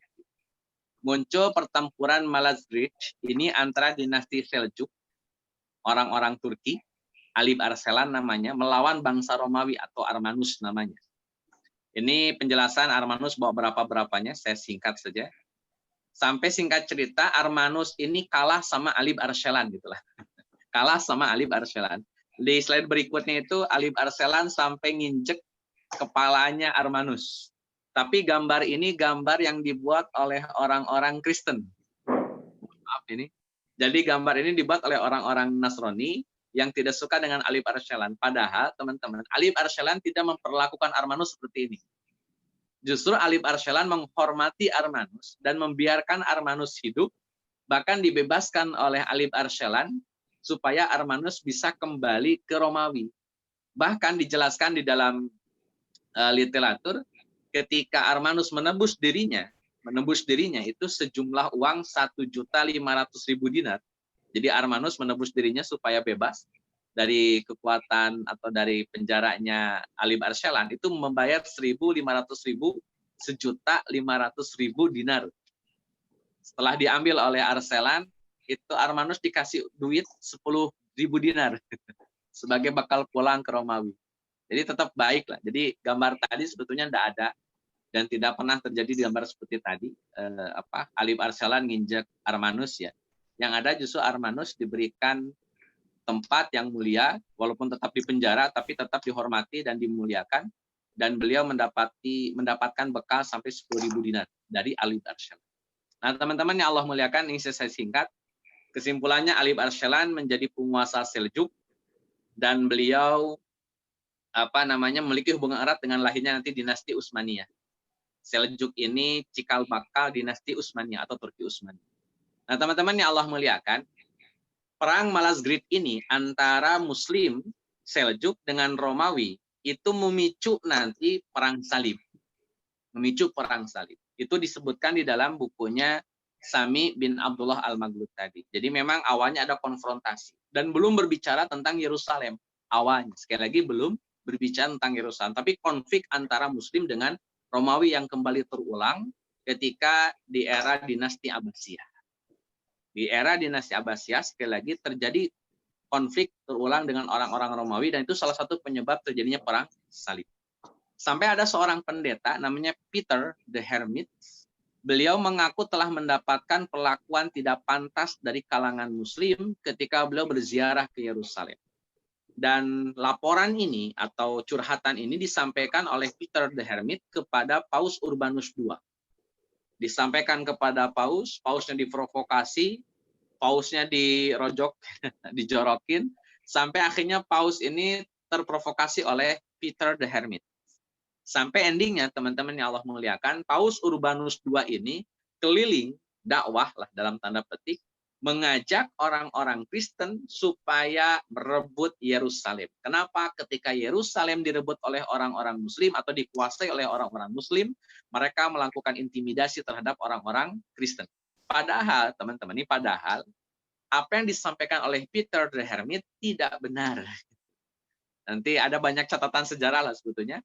Jadi yang disampaikan ini bohong, nggak ada itu ceritanya kaum muslimin menganiaya atau mengintimidasi orang-orang yang ziarah ke Yerusalem, itu tidak ada. Kesimpulannya tidak ada. Itu dijelaskan dengan banyak pendekatan argumentasi, kesimpulannya tidak ada. Dan itu diakui juga oleh sebagian orang-orang Eropa yang telah melakukan penelitian lebih lanjut. Nah, tapi kan kadung sayang ini, kadung Urbanus sudah mengagitasi orang-orang Kristen untuk punya perang suci. untuk merebut Yerusalem yang di situ ada makam Yesus Kristus menurut versi mereka. Nah, teman-teman yang Allah muliakan, gerakan inilah yang awal mula membangkitkan orang-orang Eropa untuk melakukan perang salib atau perang suci versi mereka. Nah, teman-teman yang Allah muliakan, di dalam ada motif perang salib. Ini motif perang salib yang di dalam kurung agama ini Paus Urbanus II ketika mengumpulkan seluruh uskup, seluruh pendeta untuk membuat kesepakatan tentang wajibnya perang suci merebut Yerusalem. Dalam tanda petik perang suci, untuk merebut Yerusalem. Bahkan Paus Urbanus II pun memberikan fatwa dihentikan dulu konflik antara Romawi Timur dan Romawi Barat. Jadi gereja Timur, gereja Barat berhenti dulu berantem. Ini kan nanti baik kaitan dengan Hagia Sophia disebutnya antara Romawi Timur dengan Romawi Barat, termasuk berkaitan dengan Konstantinopel nantinya. Tapi intinya Urbanus II memberikan perintah fatwa bahwa gereja Timur, gereja Barat jangan dulu berantem. Stop konflik di antara kedua belah pihak. Dan itu disampaikan oleh Paus Urbanus II dalam setiap konsili.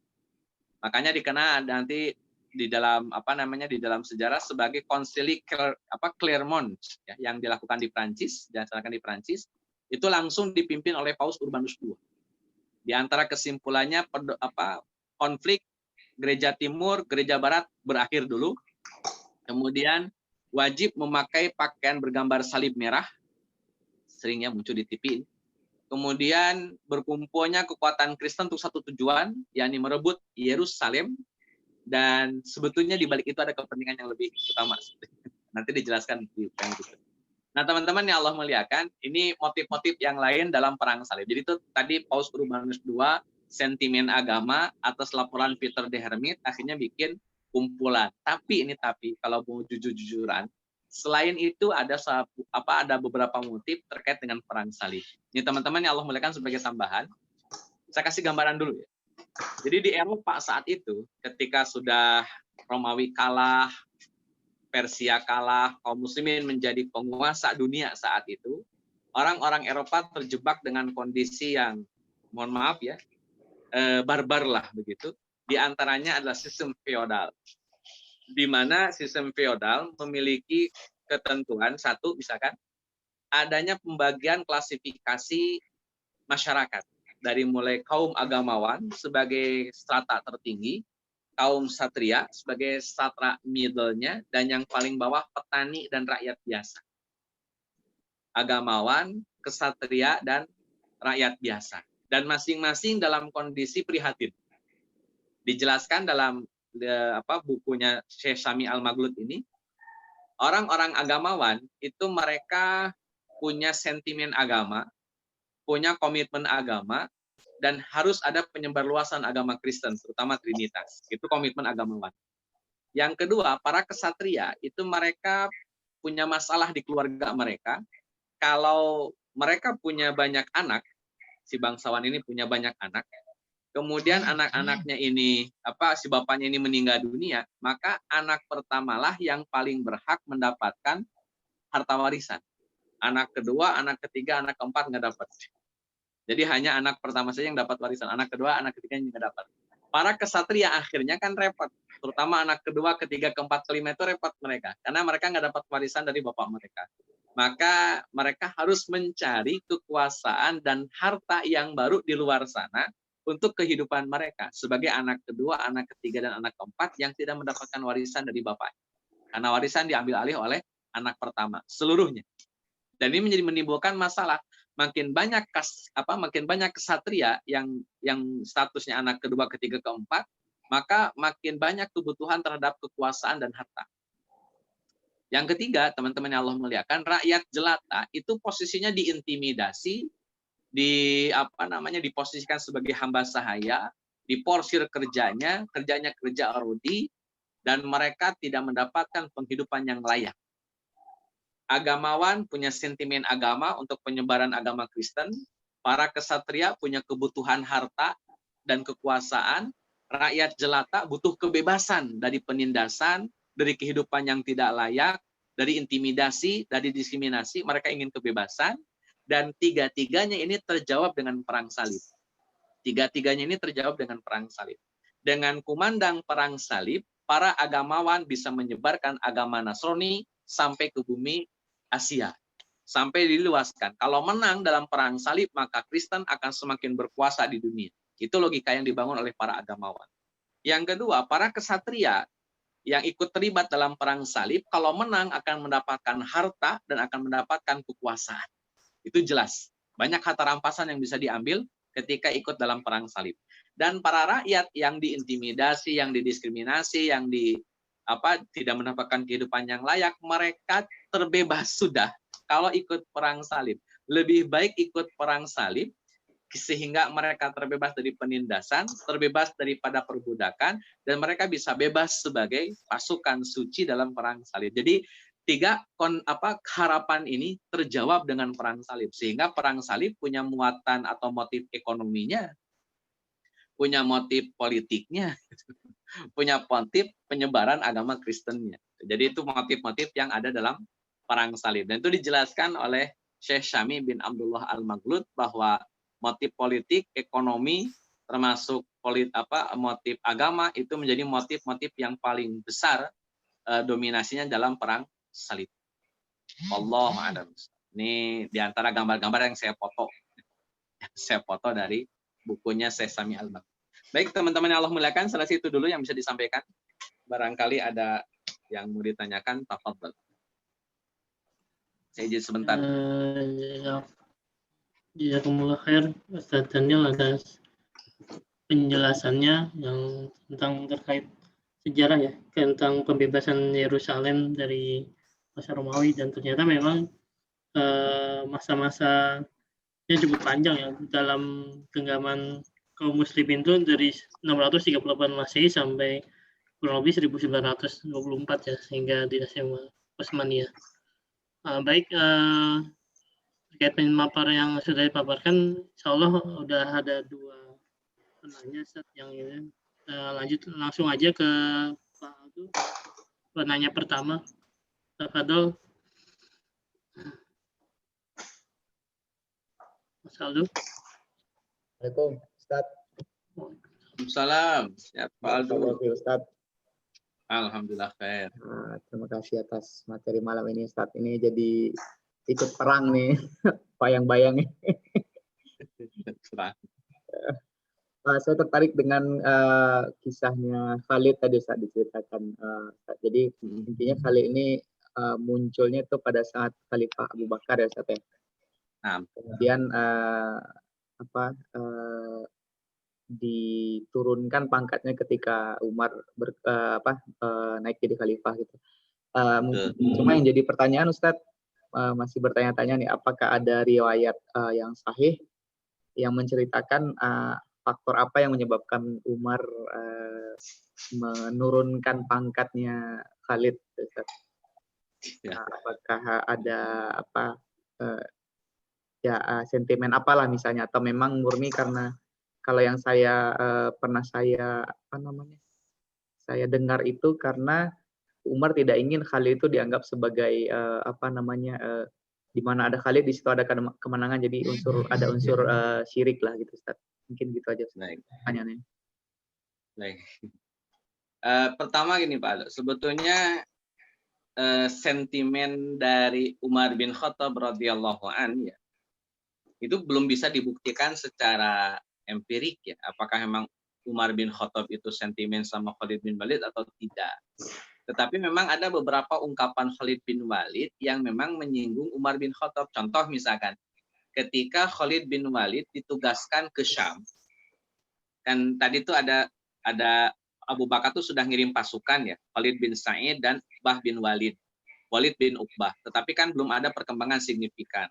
Akhirnya diutuslah Abu Ubaidah bin Jarrah, Yazid bin Abi Sufyan, Ammar bin As, dan juga Surahbil bin Hasanah. Tapi juga belum kunjung ada perubahan Syam itu. Akhirnya kan manggil Khalid bin Walid. Waktu itu beliau lagi tinggal di Hira. Setelah menyelesaikan tugas Daumatul Jandal gitu, balik lagi ke Hira. Dari Hira dipanggil lagi oleh Abu Bakar. Itu ketika dapat tugas dari Abu Bakar, itu sempat agak ngedumel. agak ngedumel. Cuman nggak sampai menolak perintah Abu Bakar. Cuman sempat ngedumel. Disampaikan dalam beberapa literatur, di antara yang menyebutkan di antara ngedumelnya Khalid bin Walid itu, ini pasti ulahnya si Kidal, anaknya Khattab. Karena Umar bin Khattab kan tangannya kidal, dia bukan, jadi yang dominan tuh tangan kiri. Makanya Umar bin Khattab kalau pegang pedang, pedangnya pakai tangan kiri bukan pakai tangan kanan. Karena dia kidal, jadi dominannya tangan kanan. Jadi ini kata Khalid bin Walid, ini pasti ulahnya si Kidal, anaknya Khattab. Dan itu sentimen itu sudah ada sejak zaman dulu. Kalau kita coba cek ini, mungkin Bang Aldo bisa ini ya, Pak Aldo bisa bisa bikin diagram tentang nasabnya Khalid bin Walid dengan Umar bin Khattab. Itu saudaraan. Saya kasih penjelasan terkait dengan nasab Umar bin Khattab. Tokoh utamanya Mughirah namanya. Mughirah ini dari Bani Makhzum. Mughirah al-Makhzumi. Mughirah al-Makhzumi ini orang yang ngasih nasihat kepada Abdul Muthalib supaya tidak menyembelih Abdullah. Namanya Mughirah al-Makhzum. Beliau orang yang memberikan nasihat kepada Abdul Muthalib supaya tidak menyembelih Abdullah. Nah, Mughirah ini punya anak 3, minimal 3 yang saya sampaikan gitu.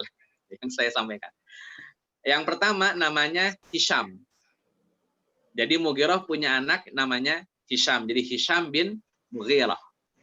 Yang kedua punya anak namanya Walid.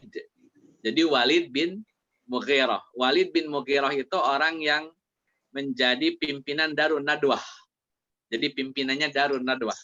Dan jadi musuh Nabi Shallallahu Alaihi Wasallam. Dan mati dalam perang Badar. Yang ketiga punya anak namanya Hashim. Punya anak namanya Hashim. Jadi Mughirah punya anak Hisham, punya anak Walid, punya anak Hashim. Jadi Hisham, Hashim, anak pertama ketiga. Nah, teman-teman yang Allah muliakan, Hisham nanti punya anak Amr namanya. Dikenallah dengan nama Amr bin Hisham bin Mughirah. Amr bin Hisham bin Mughirah. Nah, Amr bin Hisham ini yang nanti dikenal sebagai Abu Jahal. Jadi Abu Jahal itu anaknya Hisham. Nama aslinya Amr bin Hisham. Panggilan dari Nabi Abu Jahal, panggilan dari orang Mekah Abul Hakam. Nama aslinya Amr bin Hisham.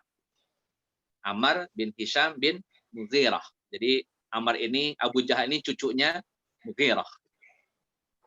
Kemudian dari anak kedua namanya Walid. Walid bin Mughirah. Nanti punya anak namanya Khalid. Dikenal Khalid bin Walid bin Mughirah. Jadi Walid juga sama. Khalid juga sama cucunya Mughirah. Maka nanti Abu Jahal dengan Khalid bin Walid itu sepupuan. Sepupuan. Karena bapaknya Abu Jahal dan bapaknya Khalid abang adik. Abang adik.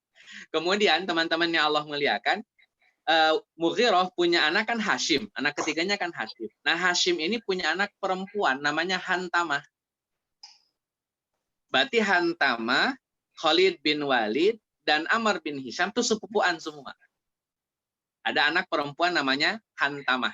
Anaknya Hashim. Jadi Hantamah binti Hashim binti Mughirah. Nah, Hantamah ini, anak perempuannya Hashim, menikah dengan seorang laki-laki dari kalangan Bani Adi. Hantamah sendiri Bani Makhzum. Dia menikah dengan laki-laki dari kalangan Bani Adi namanya Khattab. Pernikahan antara Hantamah dengan Khattab punya anak namanya Umar. Dikenallah Umar bin Khattab. Jadi Umar itu sebetulnya ponakan jauh dari Khalid bin Walid, ponakan jauh dari Abu Jahal. Dan pengalaman orang-orang ini, maksudnya Umar dengan Khalid, Umar dengan Abu Jahal. Jadi gini, walaupun Khalid bin Walid paman jauh, tapi usianya sama, hampir sama. Sama kayak Nabi dengan Hamzah, itu hampir sama. Hampir sama. Walaupun pamannya, tapi hampir sama secara umur. Atau sama seperti usia Nabi dengan Abbas bin Abdul Muthalib. Itu anak bungsu dari kalangan laki-lakinya Abdul Muthalib. Itu juga hampir sama. Walaupun tetap beda ya, tapi hampir sama. Jadi nggak terlalu jauh kayak ponakan paman beneran lah. Ini kan Umar cuma ponakan jauh. Nah, teman-teman yang Allah muliakan, jadi Umar bin Khattab dengan Khalid bin Walid, selain saudaraan, mereka memang punya sejarah dulu. sejarah lama yang memang tidak pernah akur. Tidak pernah akur. Jadi apa namanya, selalu banyak clash-nya, dari mulai Umar sudah muslim, Khalid bin Walid belum muslim, sampai Khalid bin Walid sudah masuk Islam, itu seling beberapa kali clash memang antara Khalid bin Walid dengan Umar bin Khattab radhiyallahu anhu. Tapi perbedaan pendapatnya masih sangat dimaklumi, masih sangat dimaklumi. Nah, ketika Umar bin Khattab memecat Khalid bin Walid, ini di antara alasan yang kemudian saya dapatkan, selain memang karena ada beberapa catatan sejarah ya zaman dahulu antara mereka berdua sebagai seorang saudara, Umar bin Khattab tidak ingin orang-orang Muslim saat itu meyakini kalau adanya Khalid sama dengan menang.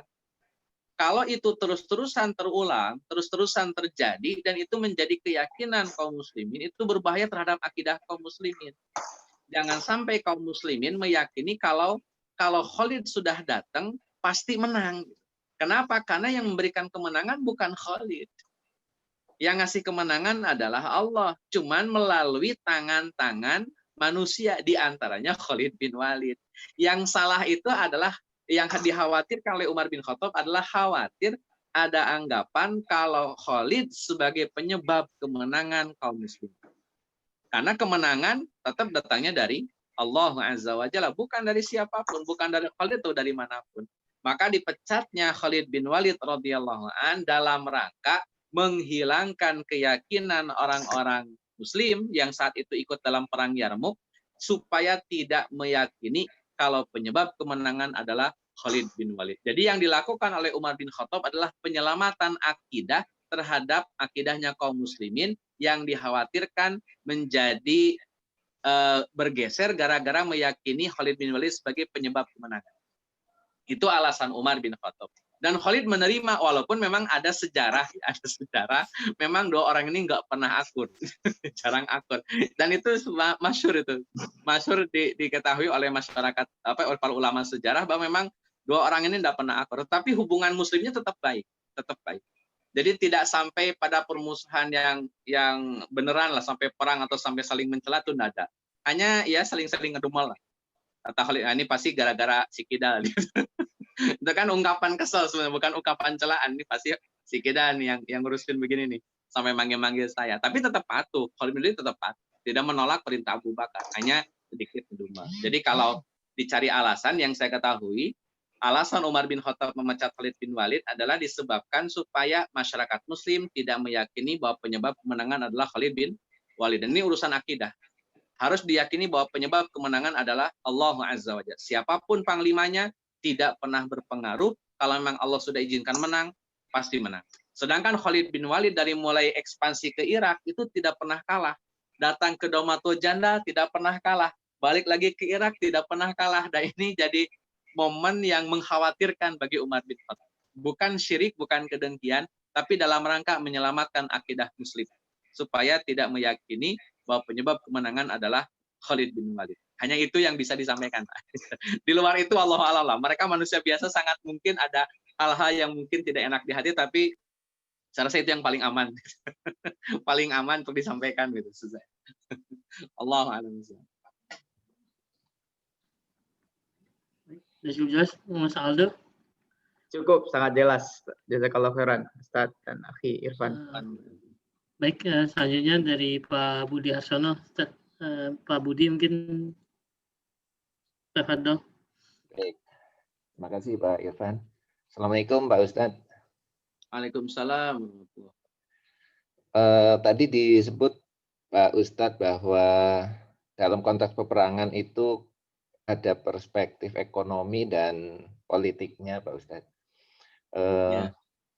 Yang ingin saya tanyakan terkait dengan aspek ekonominya Pak Ustadz, bahwa menghadapi bangsa Romawi ini, dalam kajian kita ini kan umat Muslim sukses besar lah, katakanlah gitu Pak Ustadz. Nah tentu ada faktor yang melatar belakangi itu paling tidak adalah dari aspek keuangannya Pak Ustadz. Kira-kira adakah tokoh suksesnya yang memanage keuangannya ini, karena peperangan besar kan pasti butuh support keuangan yang tidak sedikit. Betul. Dan kira-kira ketika itu sumber pendanaannya dari mana Pak Ustadz ya? Ya. Sekiranya untuk melengkapi kajian kita bisa dari Siap. perspektif itu Pak Ustadz. Siap. Terima kasih. Terima kasih. Insya Allah Sama. besok sampai ketemu lagi Pak Ustadz di kajian di Hari Senin. Siap. Ibu Bapak kalau besok bergabung dengan senang hati. Terima kasih Pak Ustadz. Assalamualaikum warahmatullahi wabarakatuh. Sami-sami Pak Budi, sami-sami. Baik, teman-teman yang Allah muliakan, tokoh sahabat namanya Abu Ubaidah bin Jarrah itu dikenal sebagai kepercayaan umat ini. Jadi di zaman Abu Bakar itu ada pembagian tugas, misalkan kayak Utsman bin Affan itu jadi sekretaris. Itu joinan sama Zaid bin Sabit. Jadi sekretarisnya Abu Bakar itu ada Utsman bin Affan, ada Zaid bin Sabit. Yang kedua, tim penasehatnya Abu Bakar itu kayak tim pres kali ya. Itu Umar bin Khattab radhiyallahu an. Jadi urusan ngobrol, diskusi sampai pada level debat itu lawannya Umar bin Khattab. Dan memang ini pilihan Abu Bakar tidak asal milih ya, karena memang sejak dulu di zaman Nabi Muhammad masih hidup, Abu Bakar dan Umar ini selalu diajak diskusi oleh Nabi. Dan rata-rata pertimbangan Abu Bakar dan Umar itu selalu berbeda. Jadi Abu Bakar tahu betul kalau Umar selalu beda dan berani beda. Makanya dijadikan watim pres. Jadi watim pres bukan yang selalu membeok keputusan pimpinan, ya, tapi memberikan pandangan yang berbeda supaya kritis itu berjalan. Dunia kritik itu tetap berjalan dan itu demi kemajuan dan kemaslahatan umat. Makanya Abu Bakar menempatkan Umar sebagai teman ngobrol, teman diskusi, teman debat, teman berantem lah dalam tanda petik. Gitu. Kemudian dan tokoh-tokoh yang lain tentunya. Ini kembali ke Abu Ubaidah bin Jarrah. Abu Ubaidah bin Jarrah ini karena dia sebagai kepercayaan umat, beliau mendapatkan tugas dari Abu Bakar sebagai pemegang keuangan negara. Jadi urusan uang, urusan keuangan itu ada di tangan Abu Ubaidah bin Jarrah dan beliau tidak pernah khianat sepeser pun dari uang yang beliau kelola. Itu satu. Jadi pengelolaan uang ditempatkan oleh Abu Bakar As-Siddiq di tangan Abu Ubaidah bin Jarrah. Kemudian yang kedua, teman-teman yang Allah muliakan, dari manakah sumber ekonomi yang dimiliki oleh kaum muslimin? Kalau teman-teman kembali nih ke beberapa halaman ke belakang, itu ketika Khalid bin Walid datang ke Irak dengan Musanna bin Haris dan Khalid bin Walid datang ke Irak, daerah yang dikuasai oleh Khalid bin Walid kan itu yang melawan Ormiz atau di ekspedisi Kazimah, itu beliau mendapatkan kemenangan. Nah, harta rampasan dari ekspedisi Kazimah ini melawan Ormiz ini 1/5-nya diserahkan ke Abu Bakar. 4/5-nya dibagikan oleh Khalid bin Walid dan Musanna. Kemudian geser lagi ke daerah Mazar. Di daerah Mazar juga sama, mendapatkan kemenangan Khalid bin Walid. 1/5-nya dikirim lagi ke Abu Bakar. Jadi Abu Bakar nampung harta terus. Dalam konteks ghanimah, ya, ditampung oleh Abu Bakar. Nanti diserahkan kepada Abu Ubaidah bin Jarrah. Kemudian beliau maju lagi ke daerah Walazah. Maju lagi ke daerah Ulais. Itu semuanya ditaklukkan oleh Khalid bin Walid, automatically teman-teman yang Allah muliakan mendapatkan harta ghanimah 1/5-nya dikirim ke Abu Bakar. Membebaskan Daumat al-Jandal, harta ghanimahnya 1/5 dikirim ke Abu Bakar. Kemudian masuk lagi ke Syam, melewati Yarmuk, melewati Damaskus, melewati Yerusalem, nanti 1/5-nya tetap akan diserahkan kepada Abu Bakar As-Siddiq radhiyallahu anhu. Sehingga semakin luas kekuasaan kaum muslimin, semakin banyak perbendaharaan kaum muslimin yang dimiliki oleh kaum muslimin. Dan itu yang megang adalah Abu Ubaidah bin Jarrah, kecuali ketika beliau sedang menunaikan tugas. Misalkan Abu Ubaidah bin Jarrah sebagai seorang yang katakanlah bendahara keuangan, tapi beliau juga seorang panglima perang. Maka ketika tugasnya menjadi panglima, beliau tidak lagi pegang harta, jadi diserahkan kepada orang lain. Abu Ubaidahnya bin Jarrahnya pergi menuju medan perang. Itu kalau beliau ada tugas dari khalifah. Nggak ada tugas, balik pegang lagi harta. Jadi selama peperangan yang terjadi, logistik yang dibutuhkan itu diambil dari harta ghanimah yang dikumpulkan dari tiap peperangan, dikumpul lagi peperangan, kumpulkan lagi sampai berlimpah ruah. Makanya di zaman Utsman bin Affan nanti Baitul Mal itu hartanya memang betul-betul fantastis. Sampai bisa menggaji para sahabat, menggaji Ahlul Badar, menggaji para istri Nabi, menggaji beberapa pejuang, sampai bisa menyantuni beberapa masyarakat Muslim saat itu yang membutuhkan. Jadi itu harta ghanimah yang luar biasa, banyak didapatkan dari peperangan ke peperangan. Jadi itu di antara bahan dasar logistik yang dimiliki oleh kaum muslimin dari harta ghanimah. Sebelum itu, teman-teman yang Allah muliakan, dari mana? Ini mundur ke belakang berarti. Sampai di era Madinah. Di Madinah itu kalau teman-teman cek, Nabi Muhammad dengan kaum muslimin yang datang dari Mekah itu miskin papa semuanya, nggak punya harta. Sama sekali nggak punya harta. Tahun pertama, tahun kedua, tahun ketiga, tahun keempat, tahun kelima, tahun keenam, hartanya kaum muslimin yang ada di kota Madinah adalah harta pinjaman dari orang-orang Ansor. Jadi selama 6 tahun, tahun pertama di Madinah sampai tahun ke-6 di Madinah, itu orang-orang Mekah muhajirin dapat hartanya pinjaman dari orang-orang Madinah. Kecuali beberapa orang yang terkena jago dagang. Awalnya minjem, dagangnya sukses, pinjamannya dikembalikan. Dalam waktu hanya beberapa bulan. Itu diantaranya kayak Abdurrahman bin Auf, Utsman bin Affan. Itu orang-orang yang jago dagang. Jadi datang ke Madinah, pinjam uang orang Madinah, dagang, sukses, dibalikin uangnya, malah jadi orang paling kaya di Madinah. Abdurrahman bin Auf, Utsman bin Affan.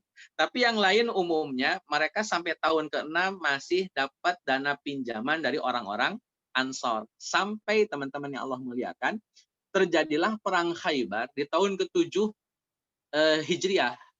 Setelah perang Khaybar ini terjadi, maka kaum muslimin mendapatkan banyak ghanimah, terutama ghanimah yang didapatkan dari orang-orang Yahudi. Bani Qainuqa sudah diusir. Tanahnya, kebunnya jadi ghanimah. Bani Nadir sudah diusir. Tanahnya, hartanya, kebunnya jadi ghanimah. Bani Quraidah, laki-lakinya dibunuh. Tanahnya, hartanya jadi ghanimah. Perang Khaybar puncaknya melawan orang-orang Yahudi. Orang Yahudinya tidak diusir, tapi harta orang-orang Yahudi Khaybar sebagian disita. Khusus untuk kebun-kebun punya Khaybar, sistemnya bagi hasil, mudharabah. Yang ngelola orang Yahudi, hasilnya bagi dua dengan kaum muslimin. Setengah dipakai oleh Yahudi sebagai pengelola tanah, yang setengah lagi diserahkan kepada kaum muslimin sebagai pemilik tanah. Sejak saat itu, tahun ke-7 Hijriah, teman-teman, kaum muslimin tidak lagi punya pinjaman kepada siapapun. Orang-orang Ansor yang dulu minjemin, setelah perang Khaybar, mereka dibayarin satu-satu.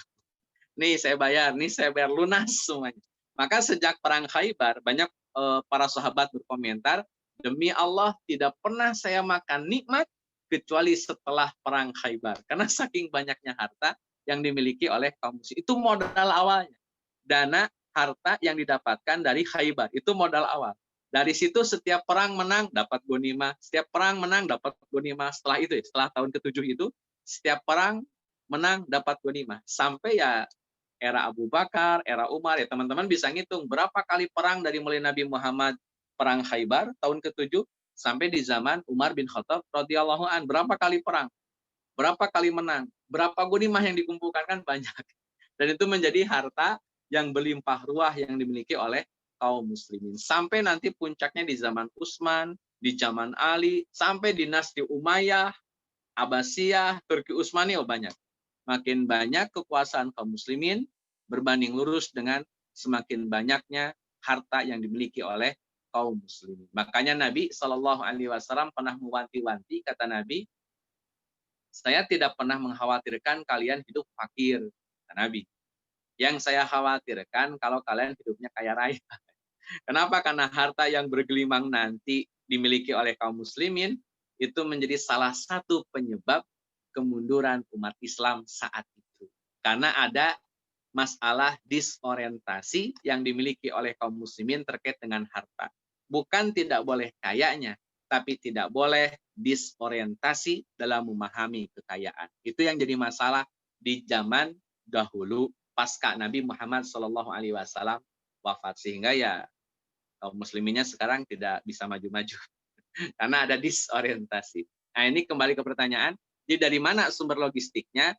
Kalau rujuknya ke belakang banget, pasca perang Khaybar, kekayaan kaum muslimin sudah settle, sudah stabil, itulah modal awal logistik dalam melakukan peperangan. Setelah itu, setiap menang selalu dapat ghanimah, dan ghanimahnya 1/5 dikumpulkan di Baitul Mal, dan yang 1/5 ini jadi modal untuk pengembangan Daulah Islamiyah. Bahasa kitanya mungkin jadi kayak APBN. Dana yang dikumpulkan untuk APBN. Diambilnya dari ghanimah, satu. Yang kedua, zakat bagi kaum muslimin. Yang ketiga, bagi orang kafir, tetapi kafirnya kafir zimmi. Artinya tidak perang dengan kaum muslimin. Maka kafir zimmi harus bayar jizyah. Jadi sumber harta kaum muslimin, satu, ghanimah kalau perang. Dua, zakat, infak, sodakoh dari yang muslim. Yang ketiga, jizyah dari orang-orang kafir yang tidak berperang dengan kaum muslimin. Itu hartanya kaum muslimin dan cukup untuk modal perang dan penyebaran daulah Islam. Allahu a'lam. Baik. Sudah cukup jelas Pak Budi? Insyaallah. Baik, ada lagi satu pertanyaan terakhir. Jazakallah. Oke Pak Budi. Sebelum satu pertanyaan terakhir, ada chat juga nih dari Ibu Susi Yulia. Intinya ya saya bacakannya, Masya Allah, ilmunya Ustadz keren banget. Saya sampai butuh konsentrasi tingkat tinggi dan mengernyitkan jika saking lemotnya nangkap. Kalau dalam bentuk visual atau film tentang ini yang rekomend ditonton, adakah Ustadz? Biar gampang dicerna. Sedikit tentang perang salib dan pasukan Seljuk tadi ada di film Ertugrul. Mungkin rekomendasi tentang kajian film Sirah, Ustadz, kalau memang berkenan, sebelum pertanyaan terakhir dari Mas Rizky nanti. Itu. Baik. Kalau film saya nggak tahu persis, Bu. Jarang nonton juga. Cuman ini bukunya bagus, Bu. Nah, ini bukunya bisa dilihat ya. Ini yang tadi saya maksudkan, buku ini ditulis oleh Syekh Sami bin Abdullah Al-Maghlud. Judulnya itu Atlas Perang Salib, uraian lengkap seputar peristiwa berdarah yang belum pernah terungkap. Dibanding buku-buku perang salib, ini memang lebih beda. Karena mengupas sisi-sisi yang lain yang memang belum dikupas oleh buku-buku yang ada. Di antara resensinya ada pelopor pencetus perang salib, motif terjadinya perang salib, pihak mana saja yang terlibat dalam perang salib, ada berapa banyak rangkaian perang salib, dahsyat pertempuran perang salib, sikap Panglima Salibis terhadap musuh-musuhnya dalam kurung Muslim, sikap Muslim dalam kurung Salahuddin Al-Ayyubi terhadap musuh-musuh Islam, dan lain-lain lah. Itu diantara isi buku dari Atlas Perang Salib. Jadi kalau film, saya belum punya rekomendasi. Karena kalau film tuntutannya kan market, ya kadang-kadang suka bagian pentingnya malah dihilangin. Yang ditunjukin cuman emosional cinta, emosional apa-apanya gitu. Itu saya kadang kurang nyamannya film tuh begitu karena ada tuntutan pasar. Tapi kalau buku kan ya buku lah gitu. Ini datanya ada. Penerbit Al-Mahira, Atlas Perang Salib juga. Jadi mungkin itu kalau untuk ini, kalau untuk referensi ya. Allah a'lam. Jazakallah. Mungkin pertanyaan terakhir dari Mas Rizky. Salah pertanyaan untuk pada malam hari ini. Salah pada Mas Rizky. Tafadol. Ya, syukron Agi Irfan. Assalamualaikum Ustadz. Waalaikumsalam. Sepakat dengan pertanyaan terakhir tadi ya. Banyak hal-hal yang sebenarnya perlu konsentrasi tinggi untuk mendengarkan sirah yang Ustadz sampaikan. Satu pertanyaan yang ingin saya tanyakan Ustadz, karena dulu dan sekarang perkembangan Islam selalu diidentikan bahwa Islam rahmatan lil alamin, tidak ada kekerasan dalam penyebaran agama Islam. Dan salah satu dalam pertemuan kali ini memang agak berbeda ya. Kita mendengarkan suatu kejayaan yang sebelum-sebelumnya kita melihat penindasan-penindasan dalam syiar agama Islam. Yang menariknya adalah ada dalam perang itu kan kesannya pemaksaan Ustadz ya. Walaupun tadi Ustadz ada bilang ada 3 hal yang menyebabkan penyebabnya ya, dan beberapa kajian yang saya dengar juga kadang Rasulullah itu menulis suatu surat terhadap seorang raja agar mau mengikuti agama Islam dan hal seperti itu, jika tidak mau baru diperangi.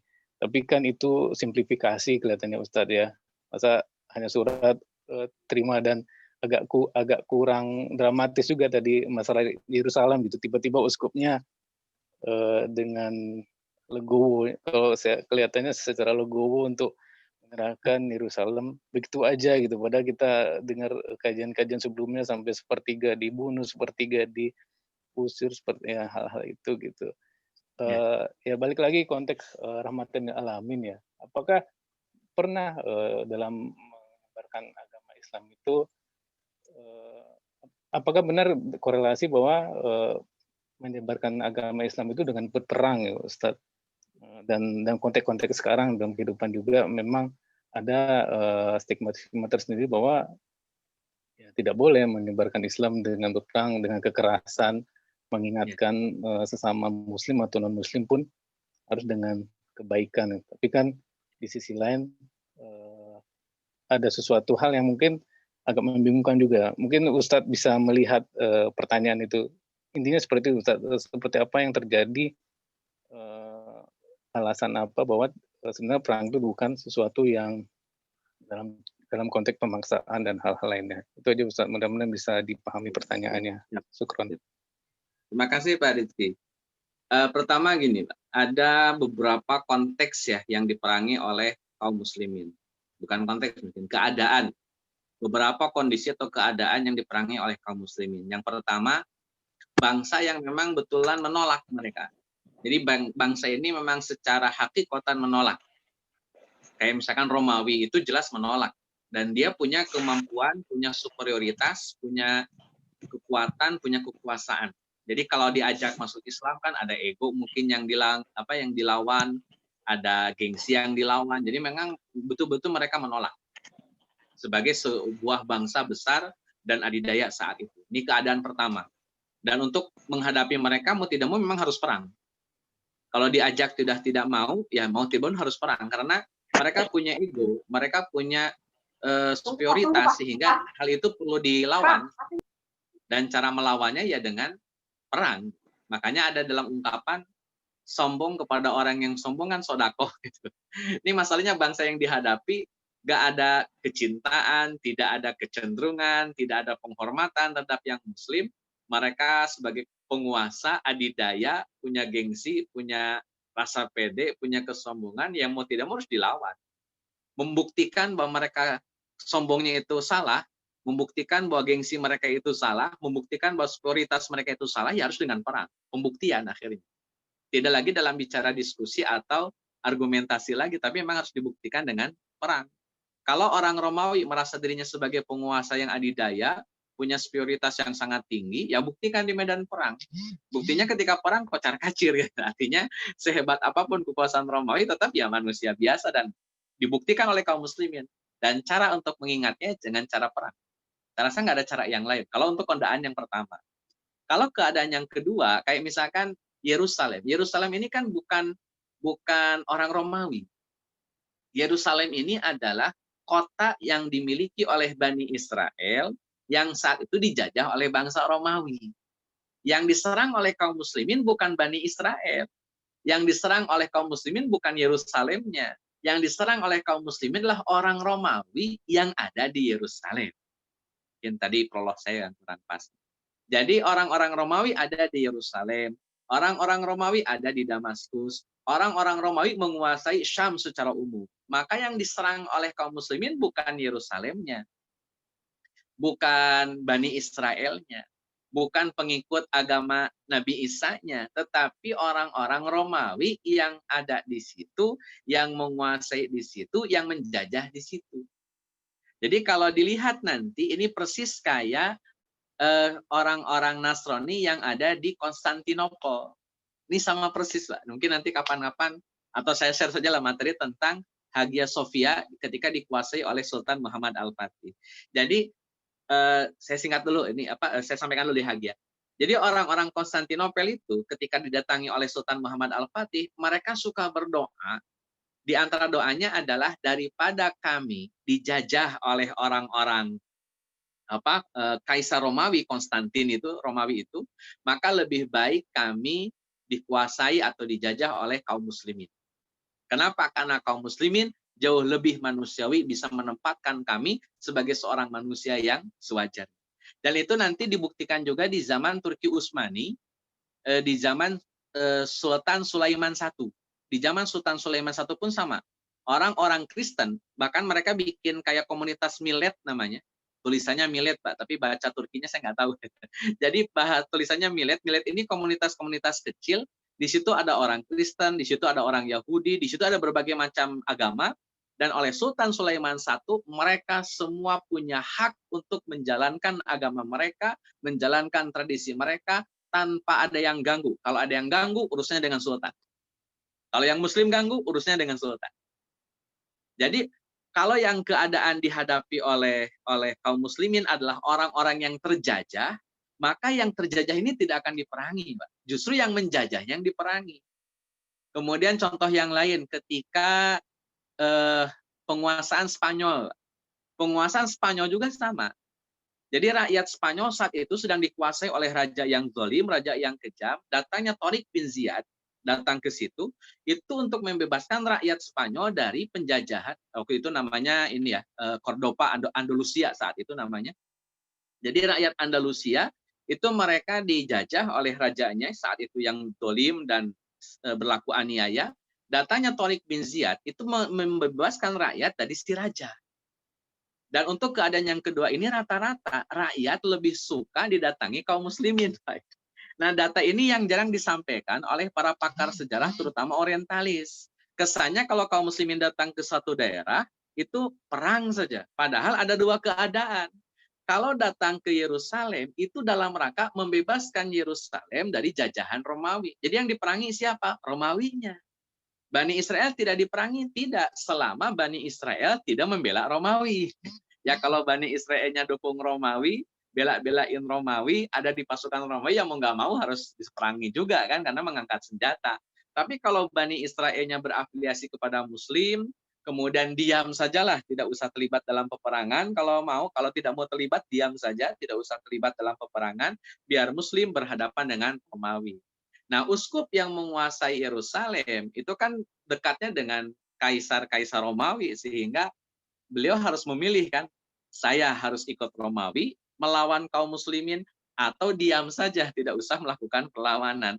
Akhirnya kan pilihan orang-orang Yerusalem, orang-orang Damaskus lebih baik memilih diam dan menerima kehadiran kaum muslimin. Jadi tidak berperang.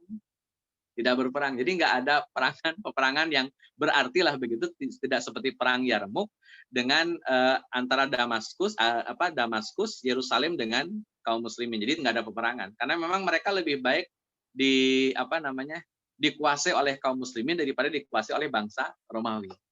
Itu di antara penjelasan terkait dengan Yerusalem. Jadi perangnya kaum muslimin dengan musuh-musuhnya itu terbagi jadi dua keadaan. Satu, ketika berhadapan dengan bangsa yang sombong, bangsa yang belagu, maka bangsa seperti mau tidak mau harus perang.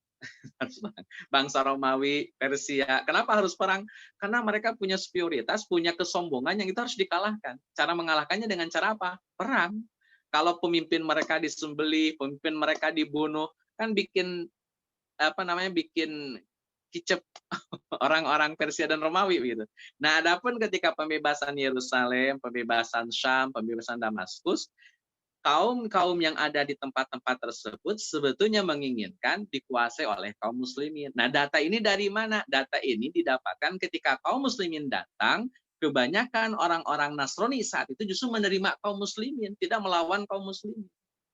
Itu membuktikan bahwa sebetulnya mereka lebih nyaman kalau dikuasai oleh kaum muslimin. Makanya Damaskus bebas tanpa peperangan, Yerusalem bebas tanpa peperangan. Kenapa? Karena rakyat yang ada di Yerusalem, rakyat yang ada di Damaskus, mereka lebih suka dikuasai oleh Muslim ketimbang dikuasai oleh bangsa Romawi. Kenapa?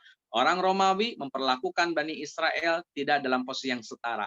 Tetap dianggapnya the second class. Kaum Muslimin memberikan penghormatan, memberikan penghargaan kepada warga Yerusalem supaya mereka bisa melaksanakan keyakinan mereka, agama mereka. Yang Muslim silakan komitmen dengan keislamannya, yang bukan Muslim silakan komitmen dengan ketidakislamannya, tetapi bayar jizyah. Tapi secara hak dan lainnya dihukumi sama. Itu mungkin di antara dua keadaan yang dilawan atau yang diperangi oleh kaum muslimin. Jadi kalau kaum muslimin difahami berperang itu dalam rangka menganiaya, mengintimidasi, sejauh ini saya belum menemukan contoh Muslim yang mana yang ketika melakukan peperangan itu dalam rangka mengintimidasi, melakukan diskriminasi, pembantaian atau penjarahan, itu hampir tidak ada. Sepengetahuan saya, kaum muslimin di zaman-zaman dahulu, di zaman Khulafaur Rasyidin sampai ke dinasti Turki Utsmani, mereka tidak pernah melakukan pembantaian tanpa ada alasan yang sangat besar ya, yang sangat kuat untuk melakukan hal tersebut. Di luar itu tidak ada. Itu yang saya pahami terkait dengan sejarah kaum muslimin ketika melakukan peperangan demi peperangan. Jadi tetap kaum muslimin tidak melebarkan sayap dengan peperangan. Yang diperangi oleh kaum muslimin adalah bangsa-bangsa yang sombong, yang memang mereka layak diperangi dan harus diperangi untuk menghilangkan kesombongan mereka. Adapun rakyat-rakyat jelata yang sedang terjajah, tidak mungkin oleh kaum muslimin mereka akan diperangi. Makanya bahasa yang paling tepat, dari tadi saya sampaikan tentang pembebasan, bukan penaklukan. Jadi kalimat pembebasan dalam bahasa Arab disebut dengan al-fathu atau zamannya futuh. Makanya Mekah bukan perang Mekah tapi fathu Mekah. Kenapa disebut fathu Mekah, pembebasan kota Mekah? Karena orang Mekah saat itu terjajah oleh kabilah-kabilah Quraisy yang besar sehingga mereka harus dibebaskan dari para pemimpin kabilah Quraisy yang besar tersebut supaya mereka tidak diatur-atur, tidak dilakukan diskriminasi, aniaya oleh para pembesar Quraisy. Maka telah datang kaum muslimin ke Mekah, akhirnya kan orang-orang berbondong-bondong masuk Islam. Karena memang mereka dari dulu mengharapkan Islam. Hanya saja nggak berani, karena ada para pembesar Quraisy-nya. Sama juga dengan Yerusalem. Mereka mengharapkan kedatangan orang-orang Islam karena tidak mau dijajah oleh bangsa Romawi. Sehingga Damaskus nyerah begitu saja, Yerusalem nyerah begitu saja kepada kaum muslimin. Kenapa? Karena tujuannya sama, Pak. Kalau tidak harus perang, kenapa harus perang? Gitu. Tapi kalau ketemu bangsa Romawi di Yarmuk, mau nggak mau harus perang. Kenapa? Mereka bangsa yang sombong. Harus bisa dihilangkan kesombongannya dengan cara perang. Dengan cara perang inilah kesombongan mereka tidak ada. Jadi konteksnya sama juga dengan Hagia Sophia, Konstantinopel. Orang-orang Konstantinopelnya justru mengharapkan Sultan Muhammad datang dan membebaskan mereka dari kekuasaan gereja, kekuasaan pembesar-pembesar yang ada di Konstantinopel saat itu. Sampai akhirnya kan datang Sultan Muhammad Al-Fatih, dengan sangat mudah pembebasan itu bisa dilakukan oleh Sultan Muhammad Al-Fatih tanpa harus pembantaian besar-besaran terhadap warga Konstantinopel. Kenapa? Karena mayoritas memang mengharapkan Sultan Muhammad Al-Fatih datang ke Konstantinopel untuk mengambil alih Konstantinopel. Jadi saya rasa peperangan tetap dibagi dua tadi. Bangsa yang sombongnya atau rakyat yang sedang terjajahnya. Kaum muslimin tidak pernah menjajah, tidak pernah memerangi rakyat-rakyat yang terjajah. Yang ada kaum muslimin datang untuk membebaskan mereka dari para penjajah. Maka tidak ada kamus imperialisme dalam kamusnya orang Islam. Allah. Mungkin itu yang bisa saya tangkap. Ya, Ustaz, syukur Ustaz atas penjelasannya. Baik, alhamdulillah pembahasannya juga semakin menarik, tapi qadarullah waktu juga yang membatasi pertemuan kita pada malam kali ini. Jazakumullah khairan pada Ustaz Daniel atas penjelasannya pada malam hari ini. Semoga menjadi ilmu yang bermanfaat bagi kita semua. Baik, kita tutup saja dengan baca hamdalah alhamdulillahirabbil alamin dan doa kafatul majelis subhanakallahumma wa bihamdika asyhadu an la ilaha illa anta astaghfiruka wa atubu ilaik. Baik, sekian dari saya sebagai host. Assalamualaikum warahmatullahi wabarakatuh. Waalaikumsalam. Waalaikumsalam warahmatullahi wabarakatuh. Terima kasih. Mohon izin pamit semuanya. Assalamualaikum. Waalaikumsalam. Salam. Terima kasih, Akhi. Terima kasih semuanya. Izin pamit deh semua teman-teman.